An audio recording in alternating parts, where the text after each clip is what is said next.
എന്തായി കമർ ജോബ?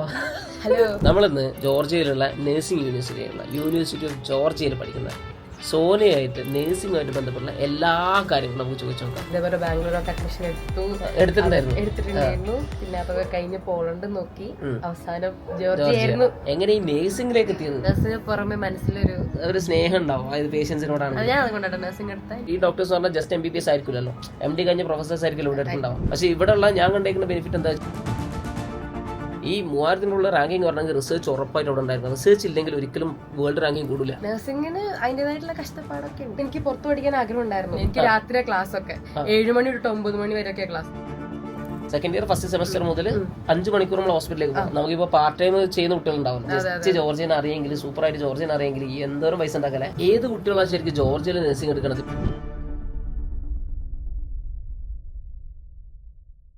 നമ്മളിന്ന് മലയാളി സ്റ്റുഡൻസ് ഏറ്റവും കൂടുതൽ പഠിക്കുന്ന ജോർജിയയിലുള്ള ഏറ്റവും റെപ്യൂട്ടഡ് ആയിട്ടുള്ള നഴ്സിംഗ് യൂണിവേഴ്സിറ്റി ഓഫ് ജോർജിയയിൽ പഠിക്കുന്ന സോനയായിട്ട് യൂണിവേഴ്സിറ്റി ഓഫ് ജോർജിയയിലെ നഴ്സിംഗ് എങ്ങനെയാണ്, അവിടുത്തെ കാര്യങ്ങൾ എങ്ങനെയാണ്, നഴ്സിംഗിൻ്റെ ക്ലാസ്സുകൾ, ഇവിടെയുള്ള നഴ്സിംഗ് സ്റ്റുഡൻസിൻ്റെ ലൈഫ് സ്റ്റൈൽ, അതേപോലെ ഇവർക്ക് പാർട്ട് ടൈം ചെയ്യാൻ പറ്റുന്നുണ്ടോ, ചെയ്ത് കഴിഞ്ഞാൽ എത്ര ഏൺ ചെയ്യാൻ പറ്റുന്നത്, എന്തൊക്കെയാണ് ഈ നഴ്സിംഗ് ഓപ്പർച്യൂണിറ്റീസ് ഇവിടെ ഉള്ളത്, ഇവിടെയുള്ള പ്രാക്ടിക്കൽസ് എങ്ങനെയുണ്ട്, ഇങ്ങനെ തുടങ്ങിയ യൂണിവേഴ്സിറ്റി ഓഫ് ജോർജിയയായിട്ട് ബന്ധപ്പെട്ടുള്ള നഴ്സിംഗുമായിട്ട് ബന്ധപ്പെട്ടുള്ള എല്ലാ കാര്യങ്ങളും A to Z കാര്യങ്ങൾ കണക്ട് ചെയ്തുകൊണ്ട് നമുക്ക് ചോദിച്ചു നോക്കാം. അതേപോലെ തന്നെ ബാക്കിയുള്ള കാര്യങ്ങൾ, ജോർജിയയുള്ള ലൈഫ് സ്റ്റൈൽ, ജോർജിയയിൽ ഒരു നേഴ്സ് വന്നു കഴിഞ്ഞാൽ എങ്ങനെയൊക്കെയാണ് ഇവിടെയുള്ള കാര്യങ്ങൾ എന്ന് തുടങ്ങി എല്ലാം നമുക്ക് എന്ത് ചെയ്യുന്നത് വെച്ചാൽ ഈ ഒരു പോഡ്കാസ്റ്റിൽ കവർ ചെയ്യാം. അപ്പോൾ എന്ത് ചെയ്യുന്നത് വെച്ചാൽ നമുക്ക് സ്റ്റാർട്ട് ചെയ്യാം. അപ്പോൾ എങ്ങനെയുണ്ട് ജോർജിയ? ജോർജിയ അടിപൊളിയാണ്, കൊള്ളാം, സൂപ്പറാണ്. സൂപ്പറാ. എങ്ങനെ ജോർജിയയിലേക്ക് എത്തി? ജോർജിയയിലോട്ടുള്ള യാത്ര വളരെ നിർണായകമായത്. അതെ, കുഴപ്പമൊന്നുമില്ല. എങ്ങനെയൊക്കെയോ നമ്മളിങ്ങനെ കറങ്ങി തിരിഞ്ഞ് ലാസ്റ്റ് ഇതേപോലെ ബാംഗ്ലൂരൊക്കെ അഡ്മിഷൻ എടുത്തിട്ടുണ്ടായിരുന്നു. പിന്നെ അതൊക്കെ കഴിഞ്ഞ് പോളണ്ട് നോക്കി, അവസാനം ജോർജിയ ആയിരുന്നു. എനിക്ക് ബാംഗ്ലൂർ പിന്നെ കണ്ടിന്യൂ ചെയ്യാതെ ബാംഗ്ലൂർ എനിക്ക് പുറത്തു പഠിക്കാൻ ആഗ്രഹം ഉണ്ടായിരുന്നു. അപ്പം പെട്ടെന്ന് പോളണ്ട് എന്ന് പറഞ്ഞപ്പോ നോക്കുന്നോ ചോദിച്ചു. അപ്പൊ നോക്കിയേക്കാന്ന് വിചാരിച്ചു. പിന്നെ അങ്ങനെ പിന്നെ പോളണ്ട് ഒരു സമയമായപ്പോ നമുക്ക് മനസ്സിലായി വിസ റിജക്ഷനും കാര്യങ്ങളൊക്കെ കുറെ ഉണ്ടെന്ന്. അപ്പൊ പിന്നെ ഇന്ത്യയിൽ പഠിക്കാനുള്ള താല്പര്യവും പോയി. പിന്നെ അന്വേഷിച്ചു വന്നപ്പോ ജോർജിയ. എങ്ങനെ ഈ നഴ്സിംഗിലേക്ക് എത്തിയത്? നഴ്സിംഗ് ഇതേപോലെ ഞാൻ പ്ലസ് ടു കഴിഞ്ഞ നഴ്സിംഗ് തന്നെയായിരുന്നു നോക്കിക്കൊണ്ടിരുന്നത്. അപ്പം പെട്ടെന്ന് നേഴ്സ് അവിടെ നേഴ്സ്, പോളണ്ട് നേഴ്സ്, അങ്ങനെ ഒരു ഫ്ലോയിലങ്ങ് പോയി. അതെ, അതാ ഒരു ഓക്കെ. എങ്ങനെ ഉണ്ടായിരുന്നു ഈ നാട്ടിൽ നിന്ന് ജോർജിയയിൽ എത്തുന്നത് വരെയുള്ള യാത്രയും അതിന്റെ കാര്യങ്ങളൊക്കെ? നാട്ടിൽ നിന്ന് ജോർജിയയിൽ എത്തുന്ന യാത്ര സ്മൂത്ത് ആയിരുന്നു. യാത്ര എന്ന് പറഞ്ഞു കഴിഞ്ഞാൽ ഫ്ലൈറ്റ് കയറിയിട്ടുണ്ടെങ്കിൽ പറഞ്ഞു വരുന്ന എല്ലാം ചോദിച്ചത് കുറച്ച് തലവേദനയൊക്കെ ഉണ്ടായിരുന്നു, ബാക്കിയൊക്കെ അതല്ല ഞാൻ പറഞ്ഞത്. അതായത് ഈ വിസ പ്രോസസ്, VFS പോകുന്നത്, വിസ കിട്ടണത്, ഇങ്ങോട്ടേക്ക് വരുന്നത്, അത് ഫസ്റ്റത്തെ 2 മാസം നമ്മളൊന്നും അറിഞ്ഞില്ല. മീൻസ് നമ്മൾ ഈ ഫോട്ടോ എടുത്ത് അയച്ചു അങ്ങനത്തെ കാര്യങ്ങളൊക്കെയാണല്ലോ. നമുക്ക് അങ്ങനെ പോകേണ്ട യാത്രേന്റെ ആവശ്യമൊന്നും ഉണ്ടായിരുന്നില്ല. കറക്റ്റ് അങ്ങനെ ചെയ്തു കൊടുക്കായിരുന്നു. പിന്നെ അത് കഴിഞ്ഞിട്ട് ഒന്ന് BFS പോകേണ്ട വന്നു. എന്നാലും അത്രയൊക്കെ ഉണ്ടായിരുന്നുള്ളൂ, വലിയ ബുദ്ധിമുട്ട്. എനിക്ക് യാത്ര കുറച്ച് ബുദ്ധിമുട്ടായതുകൊണ്ട് ആ ഒരു ബുദ്ധിമുട്ടുണ്ടായിരുന്നു, വേറെ പ്രശ്നം. നീയല്ലേ പറഞ്ഞു ഞാൻ ട്രിപ്പറാണ്, ബൈക്ക് എടുത്ത് പോകണമെന്നൊക്കെ? ഇല്ല, ഞാൻ പറഞ്ഞിട്ടില്ല. കള്ളം റൈഡർ ഗേളാണെന്ന് ഞാനല്ലേ പറഞ്ഞത്? ക്യാമറയിൽ ഇല്ലല്ല. എങ്ങനെയുണ്ട് യൂണിവേഴ്സിറ്റി ഓഫ് ജോർജിയയിലെ എഡ്യൂക്കേഷൻ? കുഴപ്പമില്ല, അത്യാവശ്യം കാര്യങ്ങൾ പ്രാക്ടിക്കൽസും കാര്യങ്ങളൊക്കെ കിട്ടുന്നുണ്ട്. അടുത്ത സമയത്ത് ക്ലിനിക്കൽ തുടങ്ങും. അപ്പൊ എങ്ങനെയുണ്ട് ക്ലാസ്സുകൾ എടുക്കുന്നത്? ഫുൾ ഇംഗ്ലീഷിലാണോ? ഫുൾ ഇംഗ്ലീഷിലാണ് ക്ലാസ്. ഇംഗ്ലീഷ് അറിയുന്ന ടീച്ചേഴ്സ് തന്നെയാണ്? നന്നായിട്ട് അറിയാം? നന്നായിട്ട് ഏറെക്കുറെ പരിചയപ്പെട്ടിരുന്നു. ഇപ്പൊ കുറച്ച് സ്റ്റുഡൻസേ ഉള്ളൂ. ഇപ്പൊ ഞാൻ ഇംഗ്ലീഷ് അറിയാമോ? നന്നായിട്ട് ടീച്ചേഴ്സിന് ഇംഗ്ലീഷ് അറിയാം, നന്നായിട്ട് അറിയാം. ഓക്കെ. അപ്പൊ ക്ലാസ്സിലൊക്കെ എങ്ങനെ മലയാളി സ്റ്റുഡൻസ് മാത്രമുള്ളത്? അല്ല, എന്റെ മിക്ക ക്ലാസ്സിലും മലയാളികളെ ഇല്ല. അനാട്ടമിയിലൊന്നും ഇന്ത്യക്കാരെ ഇല്ല. ആരൊക്കെയാണ്? അപ്പൊ ഏത് രാജ്യക്കാരാ? ഇറാൻ, പലസ്തീൻ, അങ്ങനെയാണ്. ഇറാൻ, പലസ്തീൻ, പിന്നെ അറബി, കുറെ അറബ്സ്, അങ്ങനെ. പിന്നെ സുഡാൻ അവിടെ നിന്നൊക്കെയുള്ള ക്ലാസ് എങ്ങനെയാ? നമ്മൾ സാധാരണ ഈ സെമിനാർ ലെക്ചർ പോലെ ഉള്ളത്? അപ്പൊ എങ്ങനെയാ പോകുന്നത്? ഇങ്ങനെ വെറുതെ അങ്ങോട്ട് PPT വെച്ച് വായിച്ചു പോക്കാണോ?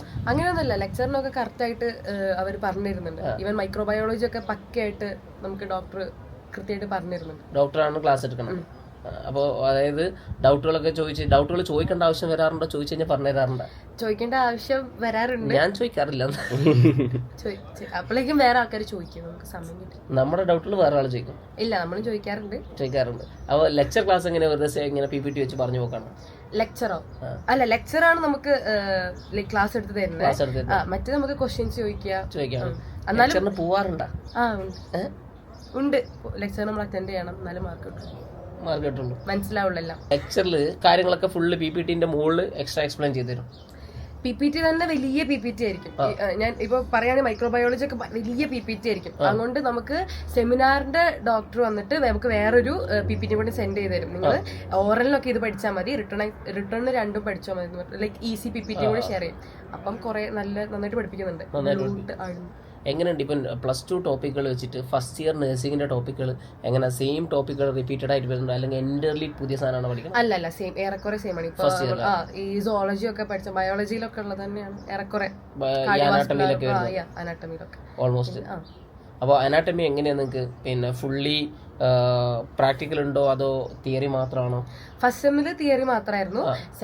സെക്കൻഡ് സെം തൊട്ടിട്ട് നമുക്കിപ്പോ ഇല്ല, ഇപ്പോഴും അനാട്ടമിയിൽ തിയറി കാര്യങ്ങളാണ്. ഇപ്പൊ ഫണ്ടമെന്റൽസിലാണ് മെയിൻ നമുക്ക് പ്രാക്ടിക്കൽസ് വരുന്നത്. പിന്നെ മൈക്രോബയോളജി ഇതേപോലെ ലാബില്. അപ്പോൾ ഈ അനാട്ടമി പഠിക്കുന്ന സമയത്ത് ഈ ബോൺസ് ഒക്കെ എങ്ങനെയാ? പ്ലാസ്റ്റിക് ബോൺസ് ആണ് കിട്ടാറ്? പ്ലാസ്റ്റിക് ബോൺസ് ആണ്. പ്ലാസ്റ്റിക് അല്ല, എന്തോ ഫൈബറിന്റെ, സെറാമിക് ഫൈബർ ബോൺസുകളാണ്. അപ്പൊ അത് കയ്യിൽ തരാറുണ്ട്, അവിടുന്ന് കിട്ടാറുണ്ട്. അത് എടുത്തിട്ടാണ് പഠിപ്പിക്കുക. അപ്പൊ നിങ്ങൾക്ക് അത് ഒബ്സർവ് ചെയ്യാനും നോക്കാനൊക്കെ നിങ്ങളെ കയ്യിലേക്കും തരും. ഈവൻ ഹാർട്ടിന്റെ ഒക്കെ. എത്ര മണിക്കൂറുണ്ടോ ഈ ക്ലാസ്? സാധാരണ ഈ ലെക്ചർ ക്ലാസ് എത്ര മണിക്കൂറാണ്? ലെക്ചർ ക്ലാസ് നമുക്ക് 2 മണിക്കൂർ 2 മണിക്കൂർ 10 മിനിറ്റ് അങ്ങനെയാണ്. ഇതിനിടയ്ക്ക് ഉറങ്ങാൻ പറ്റും? നമ്മൾ ക്ലാസ്സിലൊക്കെ പണ്ട് വേക്കിൽ ഇങ്ങനെ ഉറങ്ങില്ലേ? ഉറങ്ങേണ്ടവർക്ക് ഉറങ്ങാൻ, നമ്മൾ പഠിക്കുന്ന കുട്ടികളായതുകൊണ്ട് നമ്മൾ ഉറങ്ങാറുണ്ട്. അതെ, ഞങ്ങൾ കുറച്ച് പഠിക്കുന്ന കുട്ടികളായതുകൊണ്ട് ഞങ്ങൾ വളരെ എന്തൊരു തള്ളാണ്. ഇല്ല, ഉറക്കം വരും. എനിക്ക് രാത്രി ക്ലാസ് ഒക്കെ 7 മണി തൊട്ട് 9 മണി വരെയൊക്കെ ക്ലാസ്. അപ്പൊ ഉറക്കം വരും. ഇവിടെ രാത്രി ആവണം, 9 ആവണ്ടേ? അത് വേണം. സൂര്യൻ 8 മണിക്കാണ്, എന്നാലും രാത്രിയാണ് ക്ലാസ്. അങ്ങനെ 9 മണി വരെയാണ് ക്ലാസ്. അപ്പൊ സാധാരണ ഇങ്ങനെ രാവിലെ 9 മണി മുതൽ രാത്രി 9 മണി വരെ കണ്ടിന്യൂസ് ഉണ്ടാവും? എങ്ങനെ ഉണ്ടാവും? ഇല്ല, എനിക്ക് ആകെ 7 മണി തൊട്ട് 9 മണി വരെ, അന്ന് ആ ഒരു ലെക്ചർ മാത്രം. ഒറ്റ ലെക്ചറാണ് 7 to 9. അതായത് തിങ്കളാഴ്ചത്തത്. ചൊവ്വയും ബുധനൊക്കെ? ചൊവ്വാഴ്ച എനിക്ക് ലീവാണ്. ബുധനാഴ്ച എനിക്ക് 2 സെമിനാർ ഉണ്ട്, ഫണ്ടമെന്റൽസിന്റെ. അപ്പൊ ഒരു 6 മണിക്കൂർ ഉണ്ടാവും. സെമിനാർ 3 മണിക്കൂറല്ലേ? സെമിനാർ 3 മണിക്കൂർ, ലെക്ചർ 3 മണിക്കൂർ. ലെക്ചർ 2 മണിക്കൂർ. ഓക്കെ. അപ്പോ മാക്സിമം 6 മണിക്കൂറാണ് ഒരു ദിവസം ക്ലാസ് ഉണ്ടാവും. മിനിമം 3 മണിക്കൂർ. അപ്പോൾ ശരിക്കും നമുക്ക് അപ്പോൾ ഈ ക്ലാസ്സുകൾ സ്കെഡ്യൂളുകൾ നമുക്ക് എടുക്കാമല്ലോ. അപ്പോൾ നമുക്കിപ്പോൾ പാർട്ട് ടൈം ചെയ്യുന്ന കുട്ടികളുണ്ടാവുമല്ലോ. അപ്പോൾ ഈ സ്കെഡ്യൂളുകൾ നമുക്ക് എങ്ങനെ, അതായത് ഇപ്പോൾ പാർട്ട് ടൈമിനനുസരിച്ച് എന്ത് ചെയ്യാം, ആദ്യത്തെ 3 ദിവസം തിങ്കൾ മുതൽ ബുധൻ വരെ നമ്മൾ ഫുൾ സ്കെഡ്യൂൾ തീർത്തിട്ട് രാവിലെ മുതൽ വൈകുന്നേരം രാത്രി വരെ എടുത്ത് തീർത്തിട്ട്. ഞാൻ എന്റെ ഷെഡ്യൂൾ അങ്ങനെ ഇപ്പൊ സെക്കൻഡ് സെമിന് എടുത്തേക്കുന്നത്. എനിക്ക് സെമിനാർ വരുന്നത് പാകെ വെനസ്ഡേസും ഫ്രൈഡേസും മാത്രമേ ഉള്ളൂ. അപ്പം ബുധനാഴ്ചയും വെള്ളിയാഴ്ചയും എനിക്ക് പക്ക ക്ലാസ്സിൽ പോയാൽ മതി. പിന്നെ ഞാൻ തേഴ്സ്ഡേ ഒരു ദിവസം ഇതെടുത്തു പഠിക്കാൻ വേണ്ടിട്ട്. ഇപ്പൊ ട്യൂസ്ഡേ എനിക്ക് പഠിക്കാം, നാളത്തെ രണ്ട് സെമിനാർ ഞാൻ എടുത്തിട്ടുണ്ടല്ലോ, അപ്പൊ അതിനുവേണ്ടി എനിക്ക് പഠിക്കാൻ പറ്റും. പിന്നെ വെനസ്ഡേ ഇപ്പൊ സെമിനാർ ഉണ്ട്, തേഴ്സ്ഡേ എനിക്ക് പഠിക്കാൻ പറ്റും, ഫ്രൈഡേ അങ്ങനെ ഒരു ദിവസം വിട്ട് ഒരു ദിവസം വിട്ടാണ് എടുത്തേക്കുന്നത്. അപ്പൊ ഇപ്പൊ പാർട്ട് ടൈം ചെയ്യുന്ന കുട്ടികളാണെങ്കിൽ വേണമെങ്കിൽ ഒരു ദിവസം സെമിനാർ എടുത്ത്, അല്ല ഒരു ദിവസം ഫുൾ ക്ലാസ്സുകൾ എടുത്ത് പിറ്റേന്ന് വിട്ട് അടുത്ത ദിവസം ക്ലാസ് എടുത്ത് അങ്ങനെ ചെയ്യാം. അതെല്ലാം ആദ്യത്തെ 3 ദിവസം ഫുൾ ക്ലാസ് എടുത്തിട്ട് അടുത്ത 4 ദിവസം അങ്ങനെയും ചെയ്യാം. ശനി ഞായറും കണക്കാക്കിയിട്ട് എന്ത് ചെയ്യാം, ഫുള്ള് ഇട്ടിട്ട് അങ്ങനെ പാർട്ട് ടൈം ചെയ്യാൻ പറ്റും. അത് ആ സമയം കിട്ടും. ഇനിയിപ്പോ പാർട്ട് ടൈം കണ്ടുപിടിക്കണം, നമുക്ക് മുന്നോട്ട് പറയാം. പാർട്ട് ടൈം കിട്ടാൻ എന്ത് പണിയുണ്ട് ഇവിടെ, വെറും നമ്മൾ ഇംഗ്ലീഷ് വെച്ച് കിട്ടുമെന്നുള്ളതൊക്കെ പറയാം. അപ്പോൾ സ്കെഡ്യൂളുകൾ ശരിക്കും നമുക്ക് പാർട്ട് ടൈമിന് വേണ്ടിയിട്ട് അഡ്ജസ്റ്റ് ചെയ്യാം. സമയത്തിന്റെ പ്രശ്നമില്ല ഇവിടെ പാർട്ട് ടൈം ചെയ്യാൻ. സമയത്തിന്റെ പ്രശ്നം സ്കെഡ്യൂൾ കാരണം നമുക്ക് എങ്ങനെയാണോ പാർട്ട് ടൈമിന് ടൈം അതിനനുസരിച്ച് ചെയ്യാം. ഫുഡ് കുക്ക് ചെയ്യാനാണോ അതിനും സ്കെഡ്യൂളിന് സമയം കിട്ടുമോ? അതായത് ഈ സ്കെഡ്യൂൾ ഇങ്ങനെ ചെയ്യുകയാണെങ്കിൽ ഒരു അതിനനുസരിച്ച് സമയം കിട്ടുമായിരിക്കും അല്ലേ? വലിയ പ്രശ്നമില്ല, കാരണം 6 മണിക്കൂറിലെ ഇതുള്ളൂ. അപ്പോൾ എങ്ങനെയാ പഠിക്കാൻ ഹെക്റ്റിക്കാണ്? നഴ്സിംഗിന് അതിൻ്റെതായിട്ടുള്ള കഷ്ടപ്പാടൊക്കെ ഉണ്ട്. കഷ്ടമുണ്ട്, അത്രയ്ക്ക് എളുപ്പമല്ല, കഷ്ടമാണ്. എന്നാ പഠിച്ചെടുക്കാൻ പറ്റുന്നുണ്ട്. അതായത് ഏതൊക്കെ സബ്ജക്റ്റുകൾ ഇപ്പൊ കവർ ആവുന്നത് ശരിക്കും? ഇപ്പൊ സെക്കൻഡ് സെമ്മിൽ എനിക്ക് microbiology, fundamentals of nursing, anatomy physiology part 2, പിന്നെ ഫാർമക്കോളജി. ഓക്കെ. അതായത് നമ്മൾ നോർമലി ഉള്ള MBBS 6 സബ്ജക്റ്റുകളും കവർ ആവും. Anatomy, physiology, biochemistry, microbiology, pharmacology, അല്ലെ? പിന്നെ എക്സ്ട്രാ പാത്തോളജി ഉണ്ടോ? ഇല്ല, പാത്തോളജി ഉണ്ടാവില്ല മുന്നോട്ടേക്കുള്ളത്. ഓക്കെ. അപ്പൊ അങ്ങനെയാണ് ഇവ ക്ലാസ്സുകളൊക്കെ പോകുന്നത്. അപ്പൊ സെമിനാറിന് എങ്ങനെയാ? സെമിനാറിന് മാർക്ക് ഉണ്ടോ? സെമിനാറിന് ഫസ്റ്റ് സെം കുഴപ്പമില്ലായിരുന്നു, പക്ഷെ സെക്കൻഡ് സെം തൊട്ടിട്ട് നല്ലതായിട്ട് അവര് നോക്കുന്നുണ്ട്. ഫസ്റ്റ് സെമ്മിൽ മാർക്ക് ഇടുന്നു, എല്ലാ ക്ലാസ്സിലും മാർക്ക് ഇടും. സെമിനാറിന് എല്ലാ ക്ലാസ്സിലും മാർക്ക് ഇടുന്നല്ല, നമുക്ക് ഓവർലോഡ് ഉണ്ടായിരുന്നില്ല, പക്ഷെ ഇപ്പൊ കുറച്ചധികം പഠിക്കാനും കാര്യങ്ങളൊക്കെ ഉണ്ട്. അറ്റൻഡൻസ് ഏതിലെടുക്കുക? ലെക്ചറിലോ സെമിനാർ? രണ്ടിലും എടുക്കുക. സെമിനാറിലാണ് എടുക്കുക. അപ്പോൾ ഈ അറ്റൻഡൻസ് എടുക്കുന്നതിന്റെ കൂടെ തന്നെ ഓരോ സെമിനാറിനും മാർക്ക് ഉണ്ടോ, അല്ലെങ്കിൽ ഓവറോൾ അവരെ കിട്ടുകയാണോ ചെയ്യുന്നത്? ഓരോ സെമിനാറിനും മാർക്ക് ഉണ്ട്. എത്രയെല്ലാം മാർക്ക് ഉണ്ടാവുക? 4. അപ്പോൾ 4 നമുക്ക് എന്ത് വെച്ചിട്ട് ഒരു മാർക്ക് ഇടുന്നത്? ചോദ്യം ചോദിക്കാണോ, ക്വിസ് നടത്താണോ? ക്വിസും ഉണ്ട്, ചോദ്യവും ചോദിക്കും. ക്വിസിന് ഇപ്പൊ മൈക്രോബയോളജി 2 മാർക്ക് ക്വിസിന്, 2 മാർക്ക് ഓറലിനുമാണ്. പക്ഷെ അനാട്ടമി 1 മാർക്ക് ക്വിസിനും 3 മാർക്ക് ഓറലിനും. അപ്പം ഓറലും നന്നായിട്ട് പ്രിപ്പയർ ചെയ്യണം. ഓക്കെ. അപ്പോൾ ഓറൽ എന്ന് പറഞ്ഞു കഴിഞ്ഞാൽ നമ്മൾ ക്ലാസ്സിലേക്ക് ഇരിക്കുന്ന സമയത്ത് റാൻഡ് ആയിട്ട് ചോദിക്കും. രണ്ടായിട്ട് നമുക്ക് എല്ലായിടത്തും ക്വസ്റ്റ്യൻ ചോദിക്കും. ഓക്കെ. അപ്പോൾ എങ്ങനെയാ ബാക്കിയുള്ള കുട്ടികളൊക്കെ എങ്ങനെയാ? ഇപ്പം ഇന്ത്യൻ സ്റ്റുഡൻസ്, അറബ്സ് ഒക്കെ ഉണ്ടല്ലോ, അവർക്ക് പഠിക്കും? ഏറെക്കുറെ പഠിക്കും. ക്ലാസ്സിൽ വരും കുട്ടികൾ? സെമിനാറിന് വരും, ലെക്ചറിന് അങ്ങനെ. എത്ര പേരുണ്ടാവും ലെക്ചർ ക്ലാസ്സിൽ? ഒരു 20 കുട്ടികളാണെങ്കിൽ ഒരു 10 കുട്ടികളൊക്കെ ആണ് ഉണ്ടാവുക. സ്റ്റാർട്ടിങ്ങിലൊക്കെ എത്ര ഉണ്ടായിരുന്നു, ഇപ്പൊ കുറഞ്ഞു. ഓക്കെ. അപ്പൊ എവിടെയാ ക്ലാസ് ഉണ്ടാവാറ്? നമ്മളെ യൂണിവേഴ്സിറ്റി ഓഫ് ജോർജിയന്റെ മെയിൻ ബിൽഡിംഗിലാണോ, കൗത്തറാട്സ് ആണോ? എനിക്ക് ഇപ്പൊ മെയിൻ ബിൽഡിംഗിൽ ക്ലാസ് ഇല്ല. ഇപ്പൊ എല്ലാം ഗോട്ടുവ, കൗത്തറാട്സ്, പിന്നെ ഡെന്റൽ ബിൽഡിംഗ് ആണ്. ഓക്കെ. അപ്പോൾ നിങ്ങളെ ക്ലാസ്സിൽ ശരിക്കും നഴ്സിംഗിന് പഠിക്കുമ്പോൾ നഴ്സിംഗ് സ്റ്റുഡൻസ് മാത്രമല്ല അനാട്ടമി ക്ലാസ്സിലുള്ളത്? അല്ല, ഫാർമസി സ്റ്റുഡൻസ് ഉണ്ട്, ഡെന്റിസ്ട്രി സ്റ്റുഡൻസ് ഉണ്ട്, പഠിക്കുന്നത്. അതായത് ഇവർക്കെല്ലാം നമുക്കെല്ലാം ഏകദേശം ഇവർക്കെല്ലാം ഒരേ സബ്ജക്റ്റുകളായതുകൊണ്ട് ഒന്നിച്ചാണ് ക്ലാസ്. അപ്പൊ എന്താന്ന് വെച്ചാൽ ഡോക്ടേഴ്സ് തന്നെയായിരിക്കും എല്ലാവരും എടുക്കുന്നുണ്ടാവുക. ഫാർമസി ഡോക്ടേഴ്സ് ആണല്ലോ, അപ്പൊ നഴ്സിംഗിന് ക്ലാസ് എടുക്കുന്ന ഡോക്ടേഴ്സ് ആണ്. ആ ഒരു ബെനിഫിറ്റ് ഉണ്ടല്ലേ? നാട്ടിലാണെങ്കിൽ നഴ്സസ് ആയിരിക്കുമല്ലോ മോസ്റ്റ് എടുക്കുന്നത്. അപ്പോൾ എങ്ങനെ ഓരോ ടോപ്പിക്കിന്റെ ക്ലാരിറ്റിയിലേക്ക് വരുന്ന സമയത്ത് ഈ ഡോക്ടേഴ്സ് പറഞ്ഞാൽ ജസ്റ്റ് MBBS ആയിരിക്കുമല്ലോ, MD കഴിഞ്ഞ പ്രൊഫസേഴ്സ് ആയിരിക്കുമല്ലോ ഇവിടെ എടുക്കുന്നുണ്ടാവും. അപ്പോൾ ഓരോ ടോപ്പിക്കിന്റെ ക്ലാരിറ്റിയിലേക്ക് അവർ പോകുന്ന സമയത്ത് എങ്ങനെയുണ്ട് കാര്യങ്ങളൊക്കെ ക്ലിയർ ആയിട്ട് മനസ്സിലാവുന്നുണ്ടോ? അതെ, നമുക്ക് പറഞ്ഞുതരും, ക്ലിയർ ആയിട്ടേ പറഞ്ഞുതരുള്ളൂ. ഉള്ളോട്ടായിരുന്നു ചെന്ന് എല്ലാം പറഞ്ഞുതരും. ഇപ്പൊ അനാട്ടമി മൊത്തം വൈഡ് ആയിട്ട് പോകുന്നതാണോ, അല്ലെങ്കിൽ ഇപ്പം മെഡിസിൻ പോലെ സിസ്റ്റം വൈസ് ആയിട്ടാണോ പോകുന്നത്? സിസ്റ്റം വൈസ് ആണ്. അപ്പൊ ഇപ്പൊ ഏതൊക്കെ സിസ്റ്റം കഴിഞ്ഞു? ഇപ്പൊ കാർഡിയോ അത് കഴിഞ്ഞു, പിന്നെ ഇന്റഗ്രുമെന്റിലോട്ട് പോയിക്കൊണ്ടിരിക്കുകയാണ്. അപ്പൊ സിസ്റ്റം വൈസ് ആണ്, ഓരോ സിസ്റ്റം ഒരു സിസ്റ്റം എടുത്തു കഴിഞ്ഞാൽ അനാട്ടമി, ഫിസിയോളജി, ഹിസ്റ്റോളജി, ബയോകെമിസ്ട്രി എല്ലാം അതിൽ കവർ ആവും. എല്ലാം അങ്ങനെ പോകും. എങ്ങനെയുണ്ട് എക്സാംസ് ഒക്കെ ഇവിടെ? എക്സാംസ് കുഴപ്പമില്ലാണ്ട് പോകുന്നു, എന്നാലും കുറച്ച് കഷ്ടമാണ്. അതായത് നിങ്ങൾക്ക് മിഡ് ടേം ഉണ്ടോ അതോ ഫൈനൽ എക്സാം മാത്രം? മിഡ് ടേം ഉണ്ട്. ഇപ്പോ അനാട്ടമിന്റെ മിഡ് ടേം കഴിഞ്ഞു, ഫണ്ടമെന്റൽസിന്റെ മിഡ് ടേം കഴിഞ്ഞു, ഫുൾ പ്രാക്ടിക്കൽ ആയിരുന്നു. അപ്പോൾ മെഡിസിൻ ആണ് മിഡ് ടേം ഇല്ലാത്തത്? മെഡിസിൻ മിഡ് ടേം ഇല്ല, പക്ഷെ അതേസമയത്ത് നഴ്സിംഗിന് എല്ലാത്തിനും മിഡ് ടേം ഉണ്ട്. എല്ലാത്തിനും ഇല്ല. മൈക്രോബയോളജി പ്രസന്റേഷൻ വരുന്നത്, മിഡ് ടേം ഇല്ല. പിന്നെ ഫാർമക്കോളജി മിഡ് ടേം ഇല്ല. ബാക്കിയെല്ലാം അനാട്ടമി, ഫിസിയോളജി, ഹിസ്റ്റോളജി ഒക്കെ മിഡ് ടേം ഉണ്ട്. ഹിസ്റ്റോളജി ഇല്ല. ഓക്കെ. അപ്പോൾ അതിനെല്ലാം മിഡ് ടേം ഉണ്ട്. ഓക്കെ.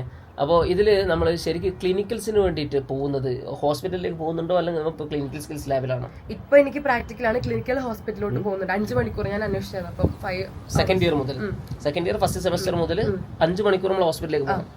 ഓക്കെ. അതായത് ഞാൻ എന്താ പറഞ്ഞേക്കുന്നത് ഇപ്പോൾ സീനിയേഴ്സ് ഒക്കെ, അതായത് ഫുള്ളി ഹോസ്പിറ്റൽ നമ്മുടെ നാട്ടിലെ പോലെ ഫുൾ പ്രൊസീജിയേഴ്സ് നമുക്ക് പേഷ്യന്റിൽ തന്നെയാണ് ചെയ്യണത്. അങ്ങനെയാ പറഞ്ഞത്. നമ്മള് കെയർ ചെയ്യാൻ ഒരു നേഴ്സ് ഉണ്ടാവും, ഒരു ഹെഡ് നേഴ്സ് ഉണ്ടാവും, പിന്നെ നമ്മൾ തന്നെ എല്ലാം ചെയ്യണം. ഓക്കെ.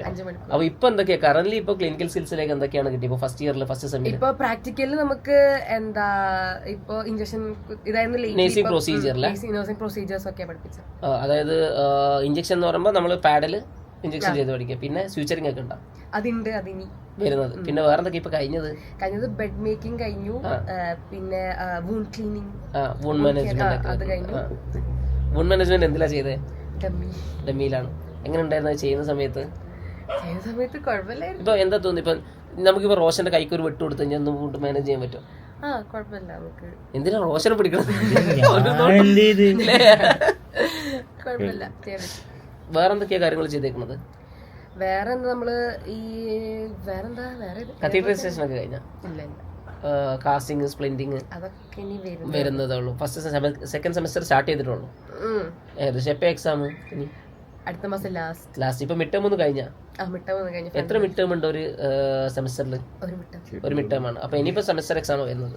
ഈ സെമിനാറിന് എത്ര മാർക്ക് ഉണ്ടെങ്കിൽ നമ്മൾ ഫൈനൽ ചെയ്താൽ പറ്റുക? സെമിനാറിന് 11 മാർക്ക് ഉണ്ടെങ്കിൽ മെഡിസിൻ പോലെ തന്നെ സെമിനാറിന് 11 മാർക്ക്. 11 മാർക്ക് എന്ന് പറഞ്ഞാൽ ഒരു 4-5 സെമിനാർ ചെയ്തത്ര സാധനം കിട്ടി. സാധനം കിട്ടില്ല, സാധനം പഠിക്കണം. ആകെ ഇപ്പൊ ഡോക്ടർ അപ്പൊ അങ്ങനെ പഠിച്ചു പോയാലും ഒരു 2 മാർക്കൊക്കെ തരുന്നുള്ളൂ. 2 മാർക്ക് ഒരു സെമിനാറിന് തരുന്നുള്ളൂ. അപ്പൊ 10 സെമിനാർ കയറിയാൽ എന്നാലും, പക്ഷെ ഒരു സബ്ജക്റ്റിന് 10 സെമിനാറിലുള്ളൂ. 14 സെമിനാറിലുള്ളൂ. 14 സെമിനാറിൽ 10 കയറി കഴിഞ്ഞാൽ എന്തായാലും കിട്ടും. അത്യാവശ്യം ഒന്ന് പഠിച്ചു. പക്ഷെ അത് മാത്രം പോരല്ലോ, 11. പക്ഷെ ഫൈനൽ എക്സാമിന് കുടുങ്ങില്ലേ, 11 മാർക്ക് കിട്ടും, കുഴപ്പമില്ല. ഫൈനൽ എക്സാമിന് എലിജിബിൾ ആവും. പക്ഷെ ഫൈനൽ എക്സാം ഭയങ്കര ടഫാന്ന് തോന്നുന്നു യുജിയിൽ. അതായത് നമുക്ക് ഫൈനൽ എക്സാം ക്വാളിഫൈ ആവണമെങ്കിൽ 11 മാർക്ക് വേണം. അപ്പൊ 14 സെമിനാറാണ് ഫൈനൽ എക്സാം ക്വാളിഫൈ ആവാനാണ്. അല്ല, ഫൈനൽ എക്സാമിലേക്ക് എലിജിബിൾ ആവണം. ഓക്കെ. അപ്പോൾ 14 സെമിനാറുകളാണ് ഒരു സബ്ജക്റ്റിന് ഉണ്ടാവുക. അപ്പോൾ ഒരു സെമിനാറിൽ ഏവറേജ് 2 മാർക്ക് കിട്ടും. അങ്ങനെയാണെങ്കിൽ 11 മാർക്ക് നമ്മൾ ഏകദേശം ഒരു 10-11 പഠിച്ചിട്ട് പോയാല് 3-3.5 ഒരു 6 സെമിനാർ ഡോക്ടേഴ്സ് കുറച്ച് ഒരു 6 സെമിനാർ ഏരിയ നമുക്ക് എന്തായാലും കിട്ടും. പകുതി സെമിനാറുകൾ ഏരിയ തന്നെ എലിജിബിൾ ആവും. പിന്നെ മിഡ് ടേം പാസ്സാവണം നിർബന്ധമുണ്ടോ ഫൈനൽ എഴുതാൻ? അല്ല, പാസ്സാവണം നിർബന്ധമില്ല, പക്ഷെ മാർക്ക് വേണ്ടേ? മാർക്ക് 16 മാർക്ക് കിട്ടും. മാർക്ക് കിട്ടും, അത് ഫൈനലിൽ കാൽക്കുലേറ്റ് ചെയ്യുന്നുണ്ട്. അപ്പോൾ എങ്ങനെയാ ഫൈനൽ പാസ്സാവാൻ എത്ര മാർക്കാണ് വേണ്ടത്? മൊത്തം പാസ്സാവണമെങ്കിൽ 51 മാർക്സ് 100-ൽ 51. ഓക്കെ, അതിൽ 11 സെമിനാറിന് വന്നു. 11 സെമിനാറിനുണ്ടെങ്കിൽ ഈ 11 എന്ന് പറഞ്ഞാൽ എത്ര മാർക്കിൽ? 60-ൽ 11 ആണ്. 60-ൽ 11 അവിടെ കിട്ടി. അപ്പൊ 40 മാർക്കാണ് ഫൈനൽ എക്സാമിന് വരുന്നത്.